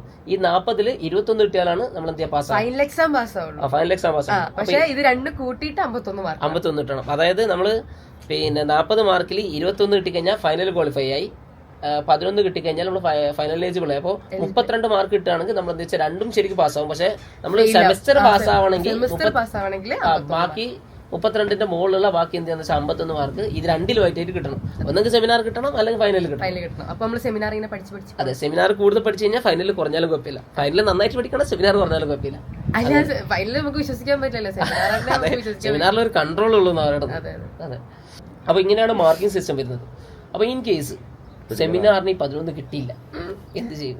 അല്ല, നിനക്ക് കിട്ടൂല എന്നല്ല പറയണത്. സെമിനാറിന് 11 കിട്ടിയില്ലെങ്കിൽ നമ്മള് ഫൈനൽ എക്സാം എഴുതാൻ പറ്റില്ല, സെംബാക്ക് ആവും. നമുക്ക് അടുത്ത സെമിസ്റ്ററിലേക്ക് പോകാനേ പറ്റില്ല. ഓക്കെ, അപ്പോ ഇനിയിപ്പോ നമ്മള് ഫൈനലിലാണ് എന്ത് ചെയ്യുന്നത്, ഈ 21 കിട്ടേണ്ടത് കിട്ടുന്നില്ല. അപ്പോ എന്തോ 35 മാർക്സിന്റെ എബോ ഉണ്ടെങ്കിൽ നമുക്ക് 41 മാർക്സിന്റെ എബോ ഉണ്ടെങ്കിൽ നമുക്ക് റീടേക്ക് ഉണ്ട്, ഒരു ചാൻസ്. 41 മാർക്കിന്റെ, അതായത് ടോട്ടൽ എക്സാം അതായത് ഇന്റേണലും എക്സാമും കൂടെ 41 മേലെ ഉണ്ടെങ്കിൽ നമുക്ക് റീടേക്ക് എടുക്കാൻ പറ്റും. അപ്പൊ മെഡിസിന്റെ സെയിം റൂൾ തന്നെയാണ് നഴ്സിംഗിനും. അതെ, സെയിം ആണ്. അപ്പൊ ഒരു വട്ടം റീടേക്ക് കിട്ടും. അപ്പൊ അതും ഫെയിൽ ആയാലും സെംബാക്ക്. അപ്പൊ നമ്മളൊരു സ്പെസിഫിക് സബ്ജക്ട് ഫെയിൽ ആവുകയാണെങ്കിൽ മെഡിസിന്റെ പോലെ തന്നെ ആയിരിക്കും അല്ലേ? സ്പെസിഫിക് സബ്ജക്ട് ഫെയിൽ ആവുകയാണെങ്കിൽ ആ സബ്ജക്ട് നമുക്ക് ടേക്ക് കെയർ ചെയ്തിട്ട് മുന്നോട്ടേക്ക് പോവാം. അത് നമ്മൾ എന്ത് ചെയ്യണമെന്ന് എഴുതിയെടുക്കണം. പക്ഷെ നെക്സ്റ്റ് സെമസ്റ്ററിന്റെ ഇതിൽ ഡിഫറൻസ് വരുന്നത്, ഇപ്പൊ നമുക്ക് പ്രസന്റേഷൻ ഉള്ള കുറെ സബ്ജക്റ്റിന് ഇവർക്ക് പ്രസന്റേഷൻ ഇല്ല, പകരം അത് മിഡ് ടൈം ആക്കിയിട്ടുണ്ട്. അപ്പൊ നഴ്സിംഗിന്റെ ഇങ്ങനെയാണ് കാര്യങ്ങൾ വരുന്നത്. ഓക്കെ, അപ്പൊ മാർക്ക് അങ്ങനെ പോയി. അങ്ങനെയല്ല കിട്ടുന്നത്. അപ്പൊ എങ്ങനെ ഉണ്ടായിരുന്നു കഴിഞ്ഞ വട്ടം മാർക്കൊക്കെ? കഴിഞ്ഞ വട്ടം കുഴപ്പമൊന്നുമില്ലായിരുന്നു, pass, no retakes, no fail. അതെ, നമ്മളിപ്പോ ഈ ഫൈനൽ എക്സാമിന് ഫെയിലായി ഇയർ ബാക്ക് കിട്ടി കഴിഞ്ഞാൽ രണ്ടാമതും ഫീസ് അടിച്ചിട്ട് പഠിക്കണം. ഇയർ ബാക്ക് കിട്ടിയാൽ അതല്ല, ഫൈനൽ എക്സാമിന് മാത്രം, ഇത് സെമിനാറിന് കിട്ടിയില്ല എന്തായാലും രണ്ടാമത് ആ സെമസ്റ്റർ പഠിക്കണം. അതല്ല, എക്സാമിന് ഫെയിൽ ആവുകയാണ്, കോർ സബ്ജക്റ്റാ ഫെയിൽ ആവുന്നെങ്കിൽ നെക്സ്റ്റ് സെമസ്റ്ററിന്റെ സബ്ജക്ട് എടുക്കാം. അതിന്റെ കൂടെ തന്നെ ഈ സബ്ജക്ട് പഠിച്ചെടുക്കണം. എക്സാം പാസ്സായാൽ മതി. ഓക്കെ, അങ്ങനെയാണ്. അപ്പൊ പിന്നെ പൈസ കൊടുക്കണം. അതെ, പിന്നെ അങ്ങനെയാ ഇവിടുത്തെ സ്റ്റേയും കാര്യങ്ങളൊക്കെ? സ്റ്റേ നമ്മൾ റൂമിലാണ്, ഡൽഹി തന്നെയാണ്. അപ്പാർട്ട്മെന്റ് അടുത്തേക്കാണ്? അപ്പാർട്ട്മെന്റാണ്, അടിപൊളി സ്ഥലമാണ്, മുന്നിൽ തന്നെ പാർക്ക്. അത് ആ പാർക്കിൽ നിന്നാണ് നമ്മളിപ്പോ എടുക്കുന്നത്. ഇവ ഷൂട്ട് ചെയ്യണത് ആ പാർക്കിൽ നിന്നാണ്. പോഡ്കാസ്റ്റുകളൊക്കെ കുറെ വലിയ പാർക്കാണല്ലേ ഇത്? അതെ, വലിയ പാർക്കാണ്. ഓടി നടന്ന് ഇവിടെ ഫുട്ബോൾ ഗ്രൗണ്ട് ഉണ്ട്, ബാസ്കറ്റ്ബോൾ ഗ്രൗണ്ട് ഉണ്ട്, എല്ലാ ഗ്രൗണ്ടുകളും ഉണ്ട്. പിന്നെ ജോർജിയയിൽ പൊതുവെ ഒരുപാട് ഗ്രൗണ്ടുകൾ ഇവർ ഫ്രീ ആയിട്ട് കൊടുക്കുന്നുണ്ട്. വല്ലതും കളിക്കാറുണ്ട്? ഫുട്ബോൾ കളിക്കാറുണ്ടാ? ബാസ്കറ്റ്ബോൾ കളിക്കാറുണ്ടാ? ഈ പാർക്കിൽ എന്തിനാ വരാറുള്ളത്? ഞാന് ചുമ്മാ കറങ്ങി നടക്കാനും പിന്നെ ഫുഡൊക്കെ കഴിക്കുമ്പോൾ വിശാലമായിട്ട് ഫ്രണ്ട്സ് ഒക്കെ വരുമ്പോ കാർഡ്സ് ഒക്കെ കളിക്കും. എങ്ങനെയാ അപ്പാർട്ട്മെന്റ് റെന്റും കാര്യങ്ങളൊക്കെ? എനിക്ക് $800 ആണ് അപ്പാർട്ട്മെന്റ്, 200 ഒരാൾക്ക് 200, 4 പേര്, ഒരു 2 ഷെയറിംഗ് റൂം അല്ലേ? ഓക്കെ, ഫെസിലിറ്റീസ് ഒക്കെ എങ്ങനെയുണ്ട് അപ്പാർട്ട്മെന്റിൽ? കുഴപ്പമില്ല, അത്യാവശ്യം നല്ല ഫെസിലിറ്റീസ് ഉണ്ട്. ഓക്കെ, എങ്ങനെ ഇപ്പം ഡൽഹിയിൽ നിന്ന് എങ്ങനെ പോയി വരുന്നത്? ദൂരം ഉണ്ടല്ലോ. മെട്രോ, നമുക്ക് അടുത്ത് തന്നെ മെട്രോ ഉണ്ട്. ടെക്നിക്കൽ മെട്രോ ഇറങ്ങി കഴിഞ്ഞാൽ സിറ്റി മോളിന്റെ മുന്നിൽ തന്നെ ബസ് സ്റ്റോപ്പ് ഉണ്ട്. ബസ് സ്റ്റോപ്പ് ഉണ്ട്. മെട്രോ ആണെങ്കിൽ ടെക്നിക്കൽ മെട്രോ ആണെങ്കിൽ നടക്കാനുള്ളൂ. അപ്പോൾ ട്രാൻസ്പോർട്ടേഷൻ തീരെ പ്രശ്നമില്ല, കുഴപ്പമൊന്നുമില്ല, ഈസിയാണ്. ഓക്കെ, പിന്നെ ഫുഡ് സെൽഫ് കുക്കിംഗ് ആണ്. മെസ് എടുത്തിട്ടുണ്ടായിരുന്നില്ലേ? ഫസ്റ്റ് ഒരു മാസം മെസ് ആയിരുന്നു. ഏതിന്റെ എങ്ങനെ ഉണ്ടായിരുന്നു? ഒരു മാസം പിന്നെ അത് ഏത് മെസ്സാണെങ്കിൽ ഒരു മാസം നമുക്ക് ഒരിക്കലും പ്രഡിക്ട് ചെയ്യാൻ പറ്റില്ല. കാരണം ആദ്യത്തെ മാസം എപ്പോഴും ടേസ്റ്റ് ഉണ്ടാവും. ഒരേ ഫുഡ് കഴിക്കുമ്പോൾ റിപ്പീറ്റഡ് ആയിട്ട് ഒരേ ഫുഡ് കഴിക്കുമ്പോൾ നമുക്ക് എന്ത് ചെയ്യാം? നീ ഒരു മാസത്തിന് ശേഷം പിന്നെ മെസ്സ് എടുത്തില്ല? ഇല്ല, മെസ്സ് എടുത്തില്ല. എങ്ങനെയാണ് സെൽഫ് കുക്കിങ്ങിന് സാധനങ്ങളൊക്കെ എടുത്ത് വാങ്ങല്? സാധനങ്ങളൊക്കെ നമ്മൾ സ്റ്റേഷൻ സ്ക്വയറിൽ പോയി വാങ്ങും, പിന്നെ സിറ്റി മോളിൽ തന്നെ. അപ്പോൾ സ്റ്റേഷൻ സ്ക്വയറിൽ എന്തൊക്കെയാ വാങ്ങല്? ബൾക്കായിട്ടാണോ വാങ്ങല്? ഏറെക്കുറെ നമുക്ക് നമ്മൾ 4 പേരുണ്ടല്ലോ, അപ്പൊ എല്ലാവർക്കും ഉള്ള സാധനങ്ങളൊക്കെ, പച്ചക്കറി അത്യാവശ്യം കുറച്ച് കിട്ടും. പച്ചക്കറി മീറ്റൊക്കെ അവിടെ നിന്നാണ് വാങ്ങുക? അല്ല, മീറ്റൊക്കെ സിറ്റി മോളിൽ മീറ്റൊക്കെ വാങ്ങുക. ഈ പച്ചക്കറിയൊക്കെയാണ് അവിടെ നിന്ന് വാങ്ങുക. ഈ പൊടികളൊക്കെ മസാലകളൊക്കെ എന്ത് ചെയ്യും? നാട്ടിൽ നിന്ന് കൊണ്ടോ അയ്യോ വരുന്ന ആൾക്കാർ ശ്രദ്ധിക്കുക, പൊടികളും അച്ചാറൊക്കെ ബൾക്കായിട്ട് കൊണ്ടുവരും. അതെ, അച്ചാറ്, ചമ്മന്തിപ്പൊടി, ഇങ്ങനെയുള്ള സാധനങ്ങളൊക്കെ ചോറിന്റെ കൂടെ കൂട്ടാൻ പറ്റുന്ന എന്ത് സാധനങ്ങളാണെങ്കിൽ പൊതിഞ്ഞെടുത്തോ. കുറച്ച് കാലത്തേക്ക് നിൽക്കണം. പപ്പടം കുറച്ച് അതായത് കുറച്ച് ടൈമിലേക്ക് കിട്ടണേ. പപ്പടം, ചമ്മന്തിപ്പൊടി, അച്ചാറ് അല്ലേ, എല്ലാ കൈൻഡ് ഓഫ് മസാല, ചായപ്പൊടി, കാപ്പിപ്പൊടി. കാപ്പിപ്പൊടിയൊക്കെ കിട്ടും. സെൽഫ് കുക്ക് ചെയ്യുന്ന ആളാണെങ്കിൽ ഒരു കൊല്ലത്തേക്കുള്ള സാമ്പാർ പൊടി ഏകദേശം 2-3 കിലോ സാമ്പാർ പൊടി, മറ്റേ ഈ ഗരം മസാല ഇതെല്ലാം വാങ്ങിക്കോളൂ. ഇവിടെ കിട്ടും, പക്ഷെ ഭയങ്കര പൈസയാണല്ലേ. പൈസ, പക്ഷെ ടേസ്റ്റും കുറച്ച് എന്തൊക്കെ വ്യത്യാസമുണ്ട്. നമുക്ക് ടേസ്റ്റിന് അതാണ് നല്ലത്. അച്ചാറ് മസ്റ്റ്. അച്ചാറും ചമ്മന്തിപ്പൊടി ഇല്ല, ചമ്മന്തിപ്പൊടി നാട്ടിലില്ലല്ലേ? എന്താ ചമ്മന്തിപ്പൊടി ഉണ്ട്, പക്ഷെ ഞങ്ങൾ വീട്ടിലൊന്നും അങ്ങനെ ഇവിടെ നിന്ന് കഴിക്കാറുണ്ടാ? ഇവിടുന്ന് ഞാൻ കിട്ടിയിരുന്നു ഈ ചെമ്മീൻ ചമ്മന്തിപ്പൊടി കാര്യങ്ങളൊക്കെ. അപ്പൊ മനസ്സിലായത് അത് വേണമെന്നുള്ളത്. അത് ഞാൻ പ്രത്യേകം പറയാറുള്ളതാണ്. ചോറിന്റെ കൂടെ കൂട്ടാൻ പറ്റിയ ഈ സൈഡ് സാധനങ്ങളുണ്ടല്ലോ, ഉപ്പിലിട്ട മാങ്ങ, ഇങ്ങനെയുള്ള സാധനങ്ങളൊക്കെ അയ്യോ കൊതിയാവുണ്ടല്ലേ. വരാന്ന് പറഞ്ഞാൽ ഞാൻ പറഞ്ഞതിനെ കൊണ്ടുവരാൻ കടലമുട്ടായി. അതെ, കടലമുട്ടായി ഇവിടെ കിട്ടും. കടലമുട്ടായി കിട്ടും. ഉപ്പിലിട്ട പിന്നെ മാങ്ങോട് കിട്ടും, ഉപ്പിലെടുത്ത് ഇട്ടാ മതി. പക്ഷെ അച്ചാറും ബാക്കിയുള്ളൊക്കെയാണ് നാട്ടിൽ നിന്ന്. മറ്റേ ഈ പൊരിമിട്ടായി കണ്ടിട്ടുണ്ട്, പക്ഷെ കടലമിട്ടായി ഞാൻ കണ്ടിട്ടില്ല. കടലട്ടായി ഉണ്ട്. പീനട്ട് ഉണ്ട്. അപ്പൊ ഫുഡിനുള്ള സാധനങ്ങളൊക്കെ സ്റ്റേഷൻ സ്ക്വയറിനും ഇവിടുന്നായിട്ട് വാങ്ങും. എങ്ങനെ വാങ്ങാൻ? അപ്പൊ 4 പേരും ഷെയർ ഇട്ടിട്ട് ഒറ്റ ബഡ്ജറ്റ് ആയിട്ടാണോ, അല്ലെങ്കിൽ ഓരോരുത്തർ സെപ്പറേറ്റ് ആണോ കുക്ക് ചെയ്യുക? അല്ല, നമ്മള് ഒരുമിച്ചാണ് കുക്ക് ചെയ്യുക. എന്തുണ്ടാക്കുക? നമ്മൾ ചപ്പാത്തി ഉണ്ടാക്കും, ഗോതമ്പാവ് കിട്ടും. ചപ്പാത്തി ഉണ്ടാക്കും, ചോറാണ് മെയിൻ. ഗോതമ്പൂട് കിട്ടും. ഗോതമ്പൊടി കിട്ടും 2 ലാരി 1 കിലോ 2 ലാരി. അത് നാട്ടിലൊരു 64 രൂപ 1 കിലോന് നോർമൽ റേറ്റ്, നാട്ടിലെ റേറ്റ് ആണ്. മൈദക്കും ഗോതമ്പിനൊക്കെ ഇവിടെ നോർമൽ റേറ്റ് ഉള്ളൂ. മൈദക്ക് കുറച്ച് റേറ്റ് കൂടുതലുണ്ട്. അപ്പോ ചപ്പാത്തിയും പിന്നെ ചപ്പാത്തി ഉണ്ടാക്കും, പിന്നെ പൂരി ഉണ്ടാക്കും, പിന്നെ ചോറാണ്. കാരണം ചിക്കൻ കറി ആയിരിക്കും മിക്ക ദിവസം. അതിൽ ഉള്ളി, തക്കാളി, എന്തെങ്കിലും 5 പച്ചക്കറി മതി. ഉള്ളി, തക്കാളി, പച്ചമുളക്, ഇഞ്ചി, വെളുത്തുള്ളി, കറിവേപ്പില, ഇതൊക്കെ മതിയാവും. കറിവേപ്പിലൊന്നും ഇല്ല, അത് വേണമെന്നില്ല, അത് ആഡംബരം, ലക്ഷറി. ഇത് മതി ധാരാളം. അപ്പൊ അതുകൊണ്ട് മിക്ക ദിവസവും പിന്നെ ഇടയ്ക്ക് മീൻകറി. ചിക്കൻ എന്ത് റേറ്റ് ഉണ്ട് ഇവിടെ? ചിക്കൻ ഇവിടെ 10-11 ഡിപ്പെൻസ്. അതായത് 320, ചില ടൈമിൽ 7 ലാരിക്കൊക്കെ. 7 ലാരിക്ക്, അതായത് ഒരു 300-320 രൂപ. ഇപ്പൊ നമുക്ക് കൊച്ചിയിലാണെങ്കിൽ ഒരു 250 രൂപയാണ്, ബാംഗ്ലൂരാണ് 300 തന്നെ. അപ്പോൾ ബാംഗ്ലൂരൊക്കെ കിട്ടുന്ന റേറ്റിൽ തന്നെ ഇവിടെ ചിക്കൻ കിട്ടും. വലിയ പ്രശ്നമില്ല. അതായത് ചെലവ് എന്ന് പറഞ്ഞാൽ ശരിക്കും പറയുകയാണെങ്കിൽ സാധനങ്ങൾ വാങ്ങി കുക്ക് ചെയ്യണ നാട്ടിലെ ചെലവുള്ളൂ. അതെ, എന്താ പക്ഷെ നമ്മള് മെസ്സ് എടുക്കുകയാണെങ്കിൽ $110-120 അത് ഭയങ്കര, അതായത് 10,000 രൂപ വരും. ഏകദേശം ഒരു മാസത്തേക്ക് ഒരു 10,000 രൂപ വരും. പിന്നെ നമ്മൾ ആദ്യത്തെ മാസം വന്നു കഴിഞ്ഞാൽ നേരെ പോയി കുക്ക് ചെയ്യാനും പറ്റില്ലല്ലോ, കാരണം സാധനങ്ങൾ എവിടെ വാങ്ങുന്നതെന്ന് അറിയണം. നമ്മുടെ സ്റ്റുഡൻസ് വന്നപ്പോ ഞാൻ പറഞ്ഞു കുക്ക് ചെയ്താൽ മതി എന്നല്ല. അത് നീ ഉള്ളതുകൊണ്ട്, അതെ നീ ഉള്ളതുകൊണ്ട് പിന്നെ പ്രശ്നമില്ല. അതേ സമയത്ത് പുതിയൊരു കുട്ടി വരുന്ന സമയത്ത് ഈ സാധനങ്ങൾ എവിടുന്ന വാങ്ങുന്നത്? ഇപ്പൊ എന്തെങ്കിലും അർജന്റീന സാധനം ഞങ്ങള് 4 പേരായിരുന്നല്ലോ ഫസ്റ്റ് വന്നത്, അറിയില്ലല്ലോ. അപ്പൊ അതുകൊണ്ട് ഏറ്റവും നല്ലത് ഒരു മാസം മെസ്സ് എടുത്തിട്ട് പിന്നെ അടുത്ത മാസം മുതൽ കുക്ക് ചെയ്യണം. പക്ഷെ നമ്മൾ മെസ്സ് എടുക്കുന്ന മാസം ഒരു പകുതി ആകുമ്പോഴേക്കും കുക്കിംഗ് തുടങ്ങിയാലേ അടുത്ത മാസം കറക്റ്റ് പോകുള്ളൂ അല്ലെ. ഇല്ലെങ്കിൽ എന്താണെന്ന് വെച്ചാൽ അടുത്ത മാസം തുടങ്ങുമ്പോൾ പിന്നെ ഇതേ പ്രശ്നമായിരിക്കും, അത് കിട്ടുന്നില്ല, ഇത് കിട്ടുന്നില്ല. വന്ന് വരുമ്പോ തന്നെ എല്ലാം ഒന്ന് അറിഞ്ഞു. ഇത് മെസ്സ് വരുമ്പോ തന്നെ സെൽഫ് കുക്കിംഗ് തുടങ്ങാനുള്ള രീതിയിൽ വരിക, എന്നിട്ട് മെസ്സ് എടുത്തിട്ട് അതിന്റെ കൂടെ തുടങ്ങിയേക്കാം. എന്നാൽ അടുത്ത മാസം സ്മൂത്ത് ആയിട്ട് പോയിക്കോളും. അപ്പൊ എന്ത് ചെലവ് വരുന്നുണ്ട് സെൽഫ് കുക്കിങ്ങിന്? സെൽഫ് കുക്കിങ്ങിന് ഒരാളൊരു 100 ലാരി ഒക്കെ സെൽഫ് കുക്ക് എല്ലാരും ഇടുമ്പോ ഒരാൾ അറിയുള്ളൂ.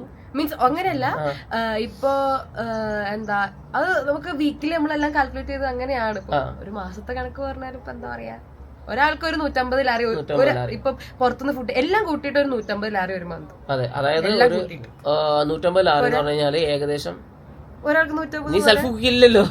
ഞാൻ ഒരു കാരിഫോർ പോക്കിന് 100 ചെലവാലുണ്ട്. ഒരു പോക്കിന് 100? 100-150 ലാരി ഒരു പോക്കിന് ചെലവാലുണ്ട്. ഒരു മാസത്തേക്കാണ് അല്ലല്ല, ആ ഒരു 10-12 ദിവസമൊക്കെ നിൽക്കലുള്ളൂ സാധനങ്ങളൊക്കെ.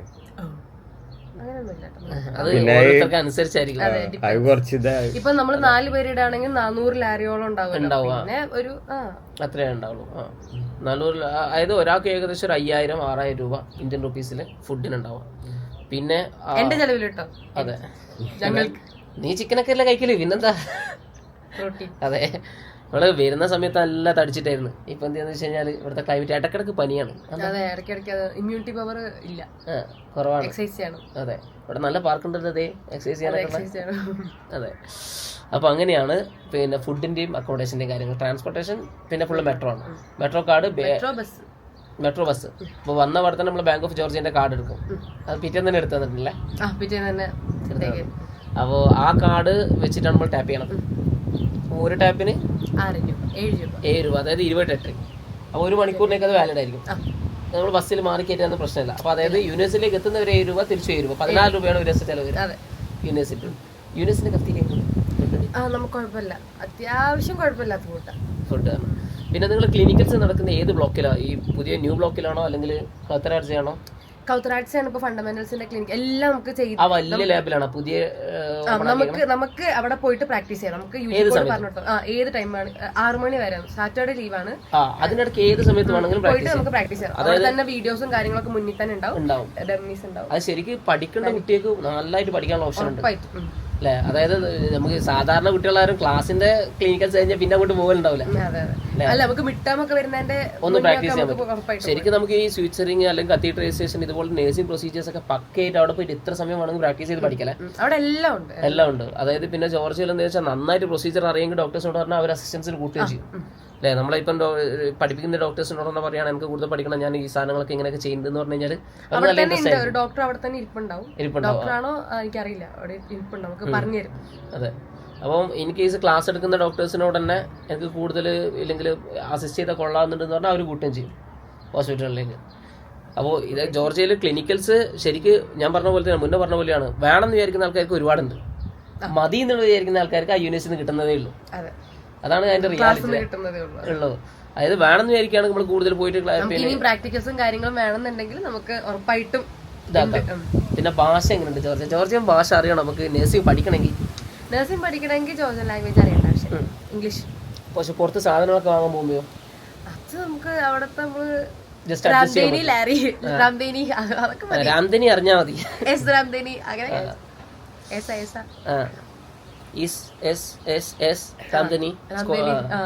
അവര് അറിഞ്ഞാ മതി. അതെ.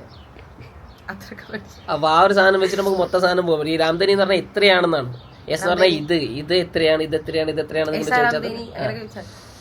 അപ്പൊ അവർക്ക് മനസ്സിലാവും. പിന്നെ ഒരു കളകളാന്ന് പറയുമ്പോൾ ഫസ്റ്റ് ദിവസം ഞങ്ങൾ വന്നപ്പോ ഇവളുടെ അപ്പാർട്ട്മെന്റ് എടുക്കാൻ വേണ്ടി ഇവർ 4 പേരുണ്ട്. ഞങ്ങൾ അപ്പാർട്ട്മെന്റിലേക്ക് അപ്പാർട്ട്മെന്റ് ഇറങ്ങി തിരിച്ചു കയറുകയാണ്. അപ്പൊ ഫസ്റ്റ് വന്ന പാടാണല്ലോ. ഇവള് വരുന്നതിന് മുന്നേ നാട്ടിൽ നിന്നാകെ കമർ ജോബ് പഠിച്ചിട്ടാണ് വന്നത്.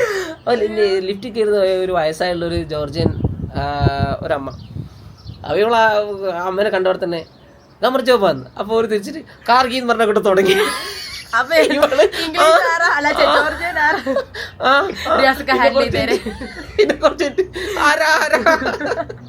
അതായിരുന്നു അവസ്ഥ. ഇപ്പൊ കമർ ജോബ് പറയൽ നിർത്തി അവരോട്. ഇല്ല, ഇപ്പൊ കമർ ജോബ് പറയും. ഇപ്പൊ അത്യാവശ്യമൊക്കെ പിടിച്ചു. എങ്ങനെയുണ്ട് ജോർജിയൻ ഭാഷ പഠിക്കാൻ? വായിക്കാൻ അറിയാം, എഴുതാൻ അറിയാം, ഏറെക്കുറെ വായിക്കാൻ അറിയാം, സംസാരിക്കാൻ പഠിച്ചു വരുന്നുള്ളൂ. ഓക്കെ. അപ്പോൾ ഇപ്പോൾ ഫസ്റ്റ് ഇയറല്ലേ, 3rd ഇയർ ആകുമ്പോഴത്തേക്ക് പഠിച്ചു കഴിഞ്ഞാൽ നമുക്കിവിടെ ബാക്കിയുള്ള കാര്യങ്ങൾ നോക്കാമല്ലേ. പിന്നെ ബാക്കിയുള്ള യൂണിവേഴ്സിറ്റിയിൽ ഏറ്റവും പോസിറ്റീവായിട്ട് തോന്നിയിട്ടുള്ള കാര്യം എന്താ? യൂണിവേഴ്സിറ്റി വേറെ ഏതെങ്കിലും നഴ്സിംഗ് യൂണിവേഴ്സിറ്റി പഠിക്കുന്ന കുട്ടികളെ പരിചയപ്പെട്ടിട്ടുണ്ടായിരുന്ന? ഓൾമോസ്റ്റ് ഇവിടെ അതെ നഴ്സിംഗിന് ഏറ്റവും കൂടുതൽ കുട്ടികൾ ഉള്ളതും 4th ഇയർ വരെയൊക്കെ കുട്ടികൾ ഉള്ളതും യൂണിവേഴ്സിറ്റി ഓഫ് ജോർജിയ ആണ്. അതെ, ഇഷ്ടംപോലെ സ്റ്റുഡൻസ് ഉണ്ട്. അതെ, യൂണിവേഴ്സിറ്റി ഓഫ് ജോർജിയന്റെ അത്ര മലയാളി സ്റ്റുഡൻസ് ഉള്ള, നഴ്സിംഗ് സ്റ്റുഡൻസ് ഉള്ള യൂണിവേഴ്സിറ്റി, ഇന്റർനാഷണൽ സ്റ്റുഡൻസ് ഉള്ള യൂണിവേഴ്സിറ്റി ജോർജിയയിൽ ഇല്ല. 4th ഇയർ വരെ നഴ്സിംഗ് സ്റ്റുഡൻസ് ഉള്ളത് യൂണിവേഴ്സിറ്റി ജോർജിയയിൽ മാത്രമാണ്. യൂണിവേഴ്സിറ്റി ജോർജിയന്റെ ഏറ്റവും വലിയ പ്രത്യേകത ഇൻഫ്രാസ്ട്രക്ചർ ഭയങ്കരമാണല്ലേ. ഒരുപാട് ക്ലിനിക്കൽ ലാബ് ഇഷ്ടംപോലെ, ഹോസ്പിറ്റൽസ് അറ്റാച്ച്ഡ് ആയിട്ടുള്ള എല്ലാം. ഇപ്പൊ ഹോസ്പിറ്റലിൽ നമുക്ക് വരുന്നത് ദിഗോമിയിലാന്നാ പറഞ്ഞത്. ദിഗോമി പോയിട്ടാണ് അവര് ഈ ക്ലിനിക്കൽസ് ചെയ്യുന്നത്. ഓക്കെ. അപ്പോൾ അങ്ങനെയാണ് അതിന്റെ കാര്യങ്ങൾ. അപ്പോൾ ക്ലാസ് ഒക്കെ സൂപ്പറാണ്. ടീച്ചേഴ്സ് ഒക്കെ ഡോക്ടേഴ്സ് തന്നെയാണ്, മറ്റേ എടുക്കുന്ന ഡോക്ടേഴ്സ് തന്നെയാണ്. ഓക്കെ. പിന്നെ ജോർജിയയിൽ വന്നിട്ട് എങ്ങനെയുണ്ട് Georgia city, Georgian life? Georgian life നന്നായി പോകുന്നു, ഭയങ്കര കാം ആൻഡ് ക്വൈറ്റ് ആയിട്ട് പോകുന്നു, വലിയ പ്രശ്നങ്ങളൊന്നുമില്ല. So far so good. Part time ചെയ്യാൻ പറ്റും? എന്താ അവസ്ഥ? പാർട്ട് ടൈം ചെയ്യാൻ പറ്റും. ഇപ്പൊ ഈ ആഴ്ച കയറണം. അന്ന് ഫസ്റ്റ് ചെയ്തിട്ടുണ്ടായിരുന്നില്ല. അപ്പൊ എങ്ങനെയാ അവിടുത്തെ ഒരു സാലറി, വേജ്, സമയം ഇതൊക്കെ? എനിക്ക് പെർ അവർ 5 ലാറിയായിരുന്നു. ഞാനന്ന് 12 മണിക്കൂർ പോയിരുന്നു, ഒരു ദിവസം ഫുൾ പോയിരുന്നു. 60 ലാറി. 60 ലാറി വലിയ എമൗണ്ട് ആണ്. പക്ഷെ 12 മണിക്കൂർ നിൽക്കാതെ പണി ഉണ്ടാവും. ഇല്ല അങ്ങനെയല്ല, ബ്രേക്ക് ഉണ്ടാവട്ടോ നമുക്ക് ആൾക്കാർ വരുന്ന നീ എന്താ അന്ന് പറ്റില്ല എന്ന് പറഞ്ഞിട്ട് നിർത്തിയതാണല്ലോ. അതെ, നമുക്ക് ചെറിയൊരു മടിയുണ്ട്, അതുകൊണ്ടാണ്. മടിയൊന്നുമില്ല, മടുത്തു. അത് ചൈനീസ് റെസ്റ്റോറന്റ് ആയിരുന്നു. 60 ലാറി എന്ന് പറഞ്ഞാൽ പേടിച്ചു. അതെ, ഇവിടെ വലിയ സ്കെയിലാണ്. 60 എന്ന് പറഞ്ഞു കഴിഞ്ഞാൽ വലിയൊരു എമൗണ്ട് ആണ്. 60 എന്ന് പറഞ്ഞാൽ എത്ര പൈസ ഈ നാട്ടിലെ ഒരു ദിവസം എന്ന് പറയുമ്പോൾ 60 × 32 1900 ആയി. അതായത് ഒരു 15 ദിവസം പോയാൽ തന്നെ 28,000 30,000 കിട്ടും. പകുതി ദിവസം പോയാൽ തന്നെ നമുക്ക് ഏകദേശം ഒരു 20 ദിവസം പാർട്ട് ടൈം ചെയ്യാൻ പറ്റിയെന്ന് തന്നെ ഒരു 38,000 രൂപ. അതായത് ഇവിടുത്തെ ലിവിങ് എക്സ്പെൻസ് മൊത്തം അവിടെ മീറ്റ് ചെയ്യാൻ പറ്റും. പകുതി ദിവസം, അതായത് മൊത്തം ക്ലാസ്സുള്ളതിൽ പകുതി ദിവസം പോയാൽ തന്നെ എന്തായാലും പകുതി ദിവസം ലീവ് ഉണ്ടാവും. അപ്പോൾ പകുതി ദിവസം പോയാൽ തന്നെ നമ്മുടെ ഇവിടുത്തെ ലിവിങ് എക്സ്പെൻസ് മൊത്തം മീറ്റ് ചെയ്യാൻ പറ്റും. ഇനിയിപ്പോൾ അതല്ല, ഇപ്പം നോർമലി അല്ലാത്ത, അതായത് ഇതുപോലുള്ള അല്ലാത്ത നോർമൽ എത്ര വേജുകൾ വരുന്നത്? അല്ലാത്ത ഒരു 3 to 5 എന്തായാലും കിട്ടും. അതായത് ഇപ്പൊ കറന്റ് 4 മണിക്കൂറിനേക്ക് 30 ലാറി, 5 മണിക്കൂറിനേക്ക് 30 ലാറിയൊക്കെ പറയുന്നുണ്ട് അല്ലേ. പിന്നെ രാവിലെ 12 മണിക്കൂർ ഷിഫ്റ്റിനും ഈ 35 ലാറിയൊക്കെ തന്നെയാണ്. കേരള റെസ്റ്റോറൻറ്റിലേക്കൊക്കെ വരുന്ന സമയത്ത് 12 മണിക്കൂർ അല്ലെങ്കിൽ 8 മണിക്കൂർ ഷിഫ്റ്റിന് 30 ലാറിയൊക്കെയാണ്. ഇപ്പം ഞാൻ ലാസ്റ്റ് ഇവിടെ ഒരു 4 Brothers എന്ന് പറഞ്ഞിട്ടുള്ള ഒരു മറ്റേ ഇതുണ്ടായിരുന്നു, എന്ത് ഡോണറ്റിന്റെ ഷവർമയുടെ. അപ്പോൾ അവിടെ ഉള്ള കുട്ടി പറഞ്ഞത് അവർക്ക് ഏകദേശം വൈകുന്നേരം 6 മണി മുതൽ രാത്രി 2 മണി വരെ എങ്ങനെയാണ് ഷിഫ്റ്റ് വരുന്നത്. അതായത് 8 മണിക്കൂർ ഷിഫ്റ്റ്, 8 മണിക്കൂർ ഷിഫ്റ്റിന് 35 ലാറി എന്നുള്ള രീതിയിലാണ്. അപ്പോൾ എക്സ്ട്രാ വരികയാണ്. പിന്നെ അതിൻ്റെ മുകളിൽ ഏകദേശം ഇത് തന്നെയാണ്. ഇത് 8 മണിക്കൂർ ഷിഫ്റ്റിന് 30 ലാറി 35 ലാറി എന്നുള്ള രീതിയിലാണ്. അപ്പോൾ അങ്ങനെ ചെയ്യുന്ന സമയത്ത് എല്ലാ ദിവസവും പാർട്ട് ടൈമിന് പോകാൻ പറ്റും. കാരണം രാത്രിയല്ലേ, എല്ലാ ദിവസവും പോകാൻ പറ്റുമല്ലോ. അത്ര ഹെക്റ്റിക്കല്ലല്ലോ സ്കെഡ്യൂൾ. അങ്ങനെ ആകുന്ന സമയത്ത് ഞാൻ ഇപ്പോൾ കാൽക്കുലേറ്റ് ചെയ്ത് കഴിഞ്ഞാൽ ഏകദേശം ഒരു 30 ലാറി ഇൻറ്റു പിന്നെ ഒരു 22 ദിവസം അത്രേ പോകാൻ പറ്റുന്നുണ്ടാവുള്ളൂ അല്ലേ. ബാക്കി ദിവസം ലീവ് ഉണ്ടാവും. അതായത് നാട്ടിൽ ഏകദേശം ഒരു 20,000 21,000 കിട്ടും. അതായത് ലിവിങ് എക്സ്പെൻസ് ആയാലും മീറ്റാവും. അപ്പോൾ പിന്നെ വേറൊരു കാര്യം പ്രത്യേകം പറയാനുള്ളത് ഭാഷയാണ് അല്ലേ. ജോർജിയൻ അറിയെങ്കിലാണ് നമുക്ക് ശരിക്കും ഇവിടെ പാർട്ട് ടൈം അല്ലേ. ജോർജിയൻ അറിയെങ്കിൽ ആലോചിച്ച് നോക്കി നമുക്ക് ഇവിടെ റിയൽ എസ്റ്റേറ്റിന് അല്ലേ അപ്പാർട്ട്മെന്റുകൾ തന്നെ എടുത്തെടുക്കാൻ ജസ്റ്റ് ജോർജിയൻ അറിയെങ്കിൽ, സൂപ്പറായിട്ട് ജോർജിയൻ അറിയെങ്കിൽ എന്തോരം പൈസ ഉണ്ടാക്കല്ലേ. അതേപോലെ തന്നെ റെന്റല്, കാർ റെന്റല്, ഇങ്ങനെയുള്ളതിനെല്ലാം ടൂറിസ്റ്റ് ഗൈഡ്, ഇത് മലയാളികളല്ല ബാക്കിയുള്ള രാജ്യങ്ങളിലെ ആൾക്കാരാണെങ്കിൽ ജോർജിയൻ അറിയെങ്കിൽ സൂപ്പറായിട്ട് കണ്ടിന്യൂ ചെയ്ത് പോകാൻ നമ്മളെ സമയത്തിനനുസരിച്ച് കൺവീനിയന്റ് ആയിട്ട് ചെയ്യാൻ പറ്റും. അപ്പൊ ഇങ്ങനത്തെ ജോബുകൾ എന്താ വെച്ച് കഴിഞ്ഞാൽ പിന്നെ ട്രാൻസ്ലേഷൻ ചെയ്യാൻ പറ്റും. അതുപോലെ തന്നെ ജോർജിയൻസിന്റെ കടയിൽ നിൽക്കുക, ജോർജിയൻ അറിയാലോ. അപ്പൊ അങ്ങനെ നമ്മളെ കേറ്റുമില്ല എന്നുള്ളത് അത് നമ്മൾ പോയി ചോദിച്ച് നമ്മളെ ആ ക്യാരക്ടറിനനുസരിച്ചിരിക്കും. അതെ, പിന്നെ കാരണം എന്താ വെച്ചാൽ ഇവിടെ ഇന്ത്യക്കാർ ഒപ്പിച്ചേക്കുന്ന പുലിവാൾ നമ്മൾ ഒരു വീഡിയോ ചെയ്തിട്ടുണ്ടായിരുന്നു അതിന്റെ ഡീറ്റെയിൽ ആയിട്ട്. ജോർജിയയിലെ ഇന്ത്യൻസ് ആയതുകൊണ്ട് ജോർജിയയിൽ എന്തൊക്കെ ഒപ്പിച്ച് വെച്ചിട്ടുണ്ട് അതിന്റെ ഡീറ്റെയിൽ ആയിട്ട് ഒരു വീഡിയോ ചെയ്തിട്ടുണ്ട്. അത് നിങ്ങൾ കണ്ടു കഴിഞ്ഞാൽ അതിൽ മനസ്സിലാവും. കുറെ കാര്യങ്ങൾ അതിൽ പറയുന്നുണ്ട്. അപ്പോൾ കാരണം ഇവിടെ അപ്പാർട്ട്മെന്റ് കിട്ടാൻ തന്നെ പ്രയാസമുണ്ട് കുട്ടികൾക്ക്, ഇന്ത്യൻസ്. ഉറപ്പായിട്ടും ഞാൻ നോക്കിയെന്ന് വേറെ അപ്പാർട്ട്മെന്റ്, അപ്പം ഇന്ത്യൻസിന് മാത്രം അലൗഡ് അല്ല. അതെ, അതിന്റെ കാരണം എന്താ വെച്ച് കഴിഞ്ഞാൽ ഞാൻ ആ വീഡിയോയിൽ ഡീറ്റെയിൽ ആയിട്ട് പറയണ്ട. ആ വീഡിയോ കണ്ടു കഴിഞ്ഞാൽ മനസ്സിലാവും അതിൽ എന്തൊക്കെ കാരണങ്ങൾ കൊണ്ടാണ് അപ്പാർട്ട്മെന്റ് കിട്ടാത്തത്, എങ്ങനെ അത് മാറ്റിയെടുക്കുക എന്നുള്ളതിനെ കുറിച്ചിട്ട് പറയുന്നുണ്ട്. അല്ല, നമുക്ക് തന്നെ തോന്നും ഇടയ്ക്ക് ഇപ്പൊ നമ്മള് തന്നെ പുറത്തു പോകുമ്പോ അല്ലല്ല നമ്മൾ പുറത്തു പോകുമ്പോൾ അവര് കാണിക്കുന്നതാണ്. അല്ല, നമ്മള് നമ്മുടെ സ്റ്റുഡൻസ് അതായത് ഇന്ത്യൻസ് കാണിക്കുന്ന കാണുമ്പോൾ നമുക്ക് തന്നെ തോന്നിയത് എന്തൊരു അലമ്പാണെന്ന്. അപ്പൊ ഭയങ്കര ഒച്ചപ്പാട്. അതെ, അതുകൊണ്ടാണ് ഞാൻ ഒരു വീഡിയോ ആ ഒരു ജേർണി ഫുള്ളായിട്ട് പറയണ്ട എങ്ങനെയാണെന്നുള്ളത്. അപ്പൊ അത് കണ്ടു കഴിഞ്ഞാൽ കയ്യിൽ നിന്ന് മനസ്സിലാവും. അപ്പോൾ അങ്ങനെയാണ്. അപ്പം ജോർജിയൻ അറിയെങ്കിലും നമുക്ക് പാർട്ട് ടൈം ചെയ്യാൻ പറ്റും. അപ്പോൾ പിന്നെ വേറൊരു കാര്യം, ഫീസ് ഇവിടെ വന്നിട്ട് പാർട്ട് ടൈം ചെയ്ത് മീറ്റ് ചെയ്യാം എന്ന് വിചാരിച്ചിട്ട് ജോർജിയയിലേക്ക് വന്നിട്ട് ഒരു കാര്യം ഉണ്ടാവില്ല. ലിവിങ് എക്സ്പെൻസ് തന്നെ നമുക്ക് എന്താണെന്ന് വെച്ചാൽ ഒരു ബേക്കപ്പ് എപ്പോഴും വേണം അല്ലേ. എന്തായാലും വേണം, ബേക്കപ്പ് എന്തായാലും വേണം. കാരണം എന്താ വെച്ച് കഴിഞ്ഞാൽ പോവാനോ കഴിഞ്ഞിട്ടില്ലെങ്കിൽ അത് മാത്രമല്ല ഒരു ഭയങ്കര ഒന്ന് കഴിഞ്ഞ അടുത്തേക്ക് ചാടി മറിയാൻ പറ്റുന്ന അത്രയും പാർട്ട് ടൈമുള്ള സ്ഥലമൊന്നുമില്ല. നമുക്ക് തപ്പിയെടുക്കണം അല്ലേ. ഇവിടെ വന്ന് ഒന്ന് ഡിഫിക്കൽട്ട് ആണ്. നമ്മളിവിടെ വന്ന് ഒന്ന് തെരഞ്ഞ് നടന്നു കഴിഞ്ഞാൽ മാത്രമാണ് നമുക്ക് അതിനായിട്ട് ഇറങ്ങണം. അതെ, ഇപ്പൊ വന്നു കഴിഞ്ഞാൽ തന്നെ ഏകദേശം 2 ആഴ്ച 3 ആഴ്ച നമ്മൾ പാർട്ട് ടൈം തപ്പാൻ തന്നെ നടക്കണം, നോക്കിയെടുക്കാൻ വേണ്ടി നടക്കണം. അങ്ങനെയാണെങ്കിൽ മാത്രമേ നമുക്ക് നല്ല കിട്ടുള്ളൂ. അതുപോലെ തന്നെ ഇവിടെ കസീനോസ് ഉണ്ട്, പിന്നെ കോൾ സെന്റേഴ്സ് ഒക്കെ ഉണ്ടല്ലേ. കോൾ സെന്റേഴ്സിൽ എത്രയായിരുന്നു പറഞ്ഞത് പാർട്ട് ടൈമിന്? എനിക്കറിയില്ല, ഞാൻ കാസിനോ ആയിരുന്നു. കാസിനോ എത്രയായിരുന്നു പറഞ്ഞത്?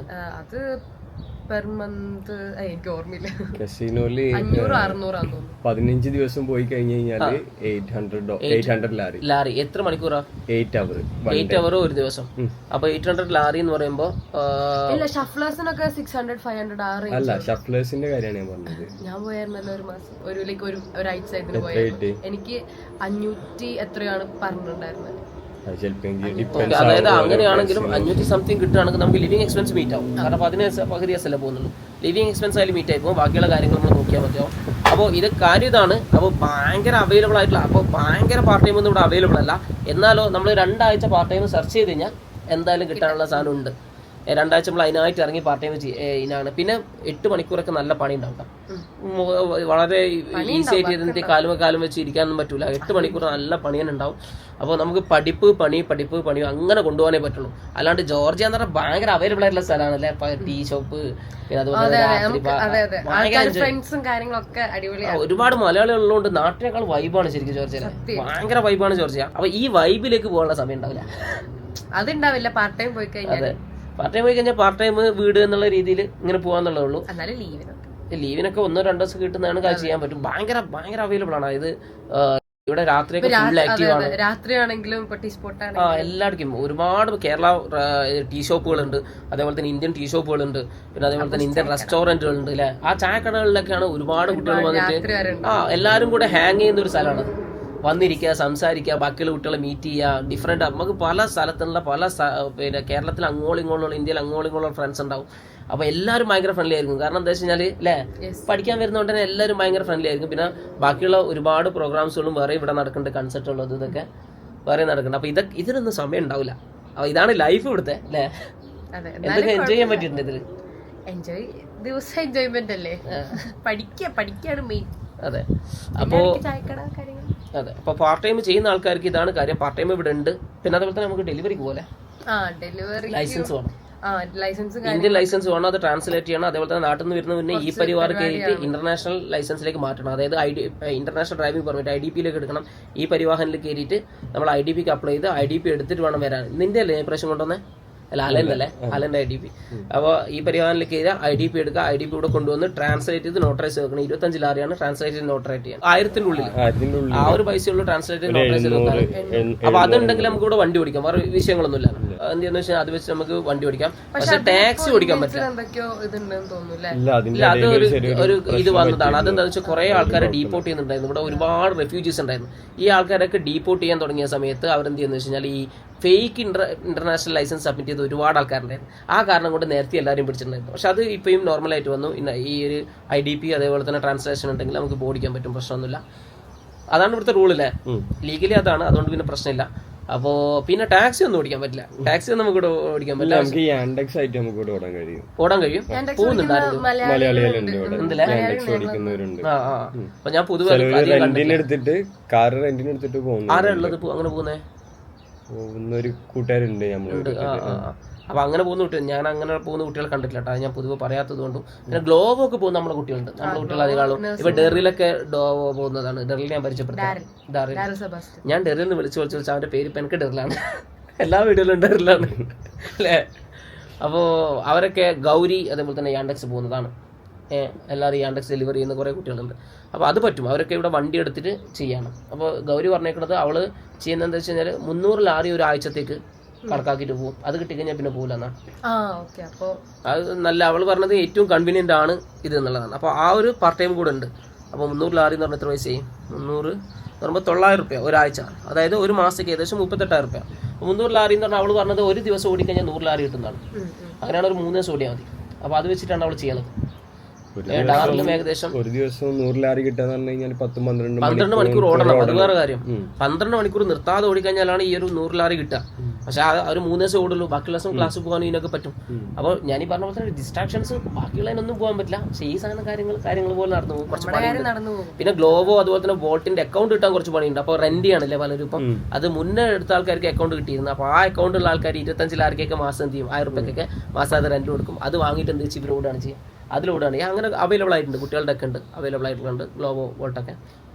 അതെ. അപ്പോൾ അങ്ങനെയും ഓപ്ഷൻസ് ഇവിടെ ഉണ്ട് നേഴ്സിങ്ങിന്. അപ്പോൾ പാർട്ട് ടൈമിലൂടെ ഇറങ്ങി തുനിഞ്ഞു വരുന്ന ആൾക്കാർക്ക് ചെയ്യാം. എന്നാലും നമുക്ക് പറയാനും പറ്റൂല ഇവിടെ നിറഞ്ഞു കിടക്കാണ് പാർട്ട് ടൈം. എന്നാൽ എല്ലാവർക്കും അതെ ഭയങ്കര വാഗ്ദാനങ്ങൾക്കൊന്നും പറ്റൂല. പക്ഷെ കിട്ടിയാലും മന്ത്ലി മീറ്റ് ചെയ്യാൻ പറ്റും. അതായത് ഫീസ് ഒരിക്കലും അടക്കാൻ പറ്റില്ല. ഫീസ് ഇവിടുന്ന് പാർട്ട് ടൈം ചെയ്ത് അടക്കുക എന്നുള്ള കമ്മിറ്റ്മെന്റിൽ ഒരാൾ വന്നിട്ട് കാര്യമില്ല. പഠിപ്പുണ്ടാവില്ല, അത് മാത്രമേ ഉണ്ടാവുള്ളൂ. പിന്നെ ഫീസ് അടിച്ച് ഇതും അടിച്ചിട്ട് പിന്നെ ആ സമയം നാട്ടിൽ വെറുതെ ഇരുന്ന് അതേ ഫീസ് അടക്കാനുള്ള മീറ്റ് ചെയ്യാനുള്ളതാണ്. കോഴ്സും കിട്ടണില്ല, ഇത് മാത്രം എക്സ്ട്രാ പൈസ കൊടുക്കണം. അതെ. അപ്പോ അതാണ് പാർട്ട് ടൈമിന്റെ കാര്യം അല്ലേ. വേറെ നമുക്ക് നേഴ്സിംഗിൽ എടുത്ത് പറയാനുള്ളത് നിനക്ക് തോന്നിയിട്ടുള്ള നാട്ടിൽ നിന്ന് കുട്ടികൾ വരുന്നതിന് മുന്നേ ഇത് അറിഞ്ഞിരുന്നെങ്കിൽ നന്നായിരുന്നു അല്ലെങ്കിൽ അറിഞ്ഞിരിക്കണം എന്ന് തോന്നിയിട്ടുള്ള കാര്യം? അറിഞ്ഞിരിക്കുന്ന സയൻസിൽ കുറച്ച് ബേസ് ഉള്ളത് നല്ലതാണ്. അപ്പം കുറച്ചുകൂടി നമുക്ക് ഈസി ആയിരിക്കും പഠിക്കാന്. പിന്നെ നാട്ടിലത്തെ പോലെ വലിയ ബുദ്ധിമുട്ടും കാര്യങ്ങളും ഞാൻ നേരത്തെ പറഞ്ഞ പോലെ തന്നെ എന്താ ഇതുപോലെ റെക്കോർഡ് എഴുത്ത് കാര്യങ്ങൾ അങ്ങനെ ഒന്നുമില്ല. ഒരു മെയിൻ ആയിട്ട് ഫോക്കസ് ചെയ്യുന്നത് എന്താ, നമുക്കൊരു ഐഡിയ വേണം, നമ്മുടെ തലേന്റെ ഉള്ളിൽ ഒരു ഐഡിയ വേണം. അതാണ് അവർ മെയിൻ ആയിട്ട് നോക്കുന്നത്. എല്ലാത്തിനെ കുറിച്ച് അറിവുണ്ടായിരിക്കണം. അതിന് ഓറൽ ചോദിക്കും. അതായത് ഇങ്ങനെ ഇരുന്ന് നമ്മള് 10ഉം 20ഉം പേജ് റെക്കോർഡ് ചെയ്ത് ഒന്നുമില്ല.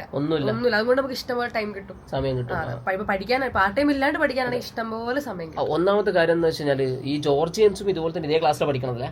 അപ്പൊ അവർക്ക് പാർട്ട് ടൈം ചെയ്താൽ അവർ 12 ദിവസം കഴിഞ്ഞാൽ വീട്ടിൽ നിന്ന് മിക്കവാറും സ്വന്തമായിട്ട് അധ്വാനിച്ച് ജീവിക്കലാണ്. അപ്പൊ അവർക്കും പാർട്ട് ടൈം ചെയ്തിട്ട് വേണം അവരുടെ ലിവിങ് എക്സ്പെൻസ് മീറ്റ് ചെയ്യാൻ. അത് മാത്രമല്ല റിസർച്ചിന് ഭയങ്കര പ്രയോറിറ്റി കൊടുക്കണ്ടല്ലേ.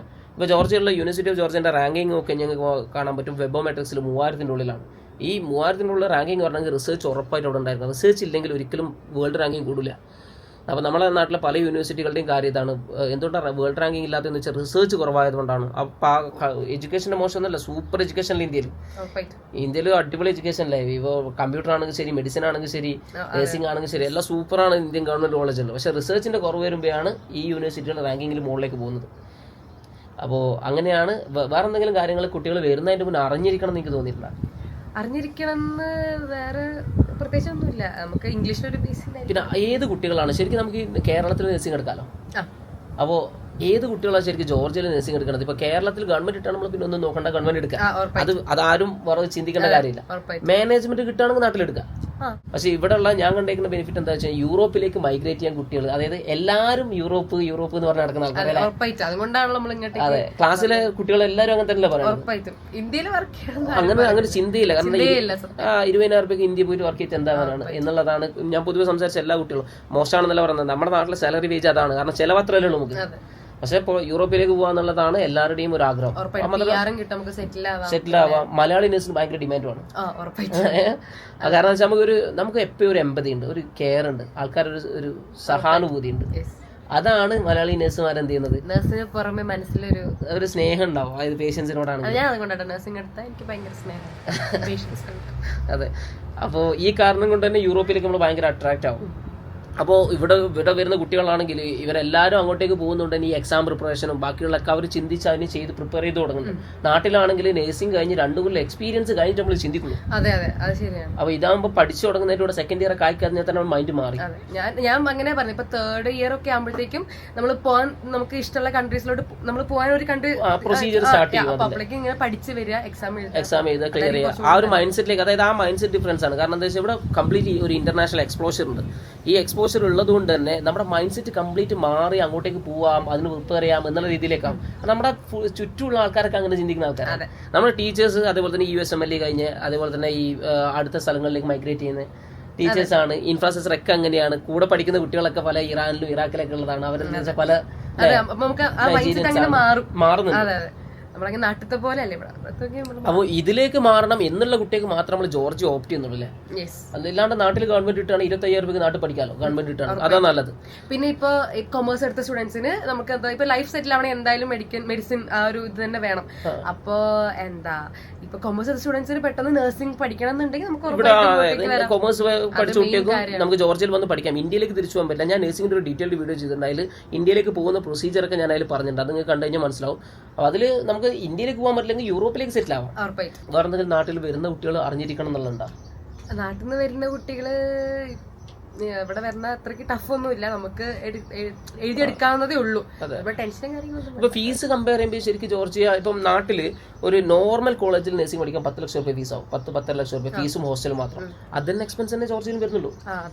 പിന്നെ മന്ത്ലി നമ്മൾ പാർട്ട് ടൈം ചെയ്യുകയാണെങ്കിൽ അത് കിട്ടും. പാർട്ട് ടൈം ചെയ്യാത്ത ആൾക്കാർക്കാണെങ്കിലും ഏകദേശം കുഴപ്പമില്ലാതെ പോകാൻ പറ്റുന്നുള്ളൂ. അപ്പൊ നോർമലുള്ള ആൾക്കാർക്കും വരാൻ പറ്റില്ല ഇവിടെ. അപ്പൊ ഇതാണ്. പിന്നെ 3 years ഉള്ള GNM ഉള്ള കൺട്രീസിൽ നിങ്ങൾ പോകുന്നതിനേക്കാളും ഫാർ ബെറ്റർ ആയിരിക്കും 4 years BSc ഉള്ളതാണ്. 1 വർഷം കുറവ് എന്നുള്ളത് നിങ്ങൾ വിചാരിക്കുന്ന പോലെ അല്ല. അത് പിന്നെ നമ്മൾ ഓവർകം ചെയ്യാൻ വലിയ പ്രയാസമായിരിക്കും. അതൊരു പോസിറ്റീവാണ്. അതെ. അപ്പൊ പിന്നെ വേറെ എന്തൊക്കെ കാര്യങ്ങളാണ് നമുക്ക് പറയാനുള്ളത്? പിന്നെ ഇതൊക്കെ തന്നെയാണ്. അതെ. വേറെ കുട്ടികൾ അറിഞ്ഞിരിക്കണം എന്നുള്ള, അല്ലെങ്കിൽ ഞാൻ വരുന്നതിന്റെ മുന്നേ അറിഞ്ഞിരുന്നെങ്കിൽ നല്ലതായിരുന്നു തോന്നി എന്തെങ്കിലും ഡ്രൈവിംഗ് ലൈസൻസിന്റെ ഒരു കാര്യമുണ്ട്. വരുന്നതിന് മുന്നേ ഡ്രൈവിംഗ് ലൈസൻസ് എടുത്തിട്ട് അത് മെയിൻ കാര്യമായിരുന്നു, നമുക്ക് അറിയില്ലായിരുന്നു. ഡ്രൈവിംഗ് ലൈസൻസ് എടുത്ത് IDP എടുത്തിട്ട് വരികയാണെങ്കിൽ ഇവിടെ ഇതിന് പോകാൻ പറ്റും എന്നുള്ളത് ഒരു കാര്യമുണ്ട്. അതുകൊണ്ട് ഡ്രൈവിംഗ് ലൈസൻസ് വരുന്നതിന് മുന്നേ നിങ്ങൾ എടുത്തു വെക്കാം, ഒന്നാമത്തത് അല്ലേ. അപ്പോൾ പാർട്ട് ടൈമിന് അതൊരു ബെനിഫിറ്റ് ആണ്. വേറെ എന്തെങ്കിലും അങ്ങനത്തെ കാര്യങ്ങളുണ്ടാ? പിന്നെ ഈ മറ്റേ അച്ചാറ് ഇതൊക്കെ കൊണ്ടുവരിക, അതും lots of moisturising cream try ആണ്. അയ്യോ കാലാവസ്ഥക്ക് പറ്റില്ല. നല്ലൊരു ജാക്കറ്റ് ഇവിടെ നല്ലത്. ജാക്കറ്റ് ഇവിടെ നല്ലത്. ഇവിടെ LC വക്കീലൊക്കെ നല്ല സാധനം കിട്ടുമല്ലോ. പിന്നെ വേറെന്താ ഈ കാര്യങ്ങളൊക്കെ തന്നെയാണ് അറിയാനുള്ളത്. ഇതൊക്കെ തന്നെയാണ്. ജോർജിയയിലെ ക്ലൈമറ്റ് ഇപ്പത്തെ ക്ലൈമറ്റ് ഒന്ന് പ്രെഡിക്റ്റ് ചെയ്യുന്നു. 2 ദിവസം മുന്നേ നല്ല മഴയായിരുന്നു, ഇപ്പൊ അത്യാവശ്യം തെളിച്ചുണ്ട്. കുഴപ്പമില്ല. അതിന്റെയാണ് ഈ പനിയൊക്കെ. ക്ലൈമറ്റ് വലിയ കുഴപ്പമില്ല, അഡ്ജസ്റ്റ് ചെയ്യാം. ഭയങ്കര ഹാർഡൊന്നും അല്ലേ. ഒരു കസാക്കൊക്കെ കമ്പയർ ചെയ്യുന്ന സമയത്ത് ജോർജിയ നോർമൽ ക്ലൈമറ്റ്, കുഴപ്പമൊന്നുമില്ല. പക്ഷെ വിന്റർ എന്നാലും കുറച്ച് സീനാണ്. അതെ. പിന്നെ നിങ്ങൾ ഹോസ്റ്റലിൽ നിൽക്കുന്ന കുട്ടികളുണ്ട് നഴ്സിംഗ്? ടോണി അവര് നഴ്സിംഗ് അല്ലല്ലോ. നഴ്സിംഗ് അല്ല, സോറി. അവര് പാർട്ട് ടൈം ചെയ്യുന്ന ആൾക്കാർക്ക് ഹോസ്റ്റൽ നഴ്സിംഗ് ഇഷ്ടംപോലെ ഉണ്ട്. എന്റെ കൂടെ പഠിക്കുന്ന ഇഷ്ടംപോലെ പിള്ളേരുണ്ട് ഹോസ്റ്റലിൽ. അപ്പൊ പാർട്ട് ടൈം ചെയ്യുന്ന ആൾക്കാർക്ക് എങ്ങനെ? ഹോസ്റ്റൽ ശരിക്കും എക്സ്പെൻസീവ് അല്ലേ? കുറച്ച് എക്സ്പെൻസീവ് ആണ് അല്ലേ. അപ്പൊ അങ്ങനെ ഒരു കാര്യമുണ്ട്. പിന്നെ അവർക്ക് ഫുഡ് ഇങ്ങനെ റിപ്പീറ്റ് ആയതുകൊണ്ട് അവർക്ക് ഏറ്റവും കൂടുതൽ പൈസ പോകുന്നതേ ഫുഡിന്, പുറത്തുനിന്ന് ഫുഡ് കഴിക്കാനായിട്ട്. ഹോസ്റ്റലിന്റെ പിന്നെ അതെ, ഹോസ്റ്റല് ഇവിടെ ജോർജിയയിൽ $300 താഴെ ഹോസ്റ്റല് ഒന്നുമില്ല. എല്ലാവർക്കും $300 മിനിമം മന്ത്ലി എക്സ്പെൻസ്. $300 പിന്നെ ഫുഡ് ഇൻക്ലൂഡഡ് ആണ്. പക്ഷേ ഈ ഫുഡിന്റെ പുറത്ത് നമ്മൾ എന്തായാലും പുറത്തുനിന്ന് കഴിക്കേണ്ടി വരും. Same menu. ഫുഡ് മോശമായോണ്ടല്ല, എല്ലാ ഹോസ്റ്റലും അത്യാവശ്യം ഒരു ക്വാളിറ്റിയുള്ള ഫുഡ് ഉണ്ട്. പക്ഷെ സെയിം മെനു റിപ്പീറ്റ് ചെയ്യുന്നുണ്ട്, മടുപ്പാണ്. അപ്പൊ ഇവരെന്തായാലും പുറത്തുനിന്ന് കഴിക്കണം.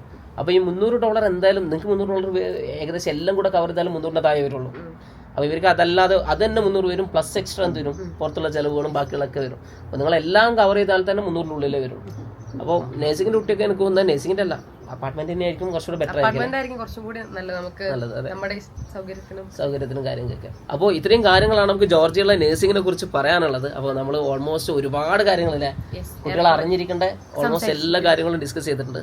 അപ്പോൾ നിങ്ങൾക്ക് ഇതിനെക്കുറിച്ചൊക്കെ ഒരു നല്ല ഐഡിയ കിട്ടിയിട്ടുണ്ടാവും എന്ന് വിചാരിക്കുകയാണ്. സോന കുറച്ചുകൂടെ ടോക്കറ്റീവ് ആയതുകൊണ്ട് സോനക്ക് സംസാരിക്കാൻ കുറെ ഇഷ്ടമാണ്. എനിക്ക് ഭയങ്കര ഇഷ്ടം. അതെ, എത്ര നേരം വേണമെങ്കിൽ സംസാരിക്കും. അതെ.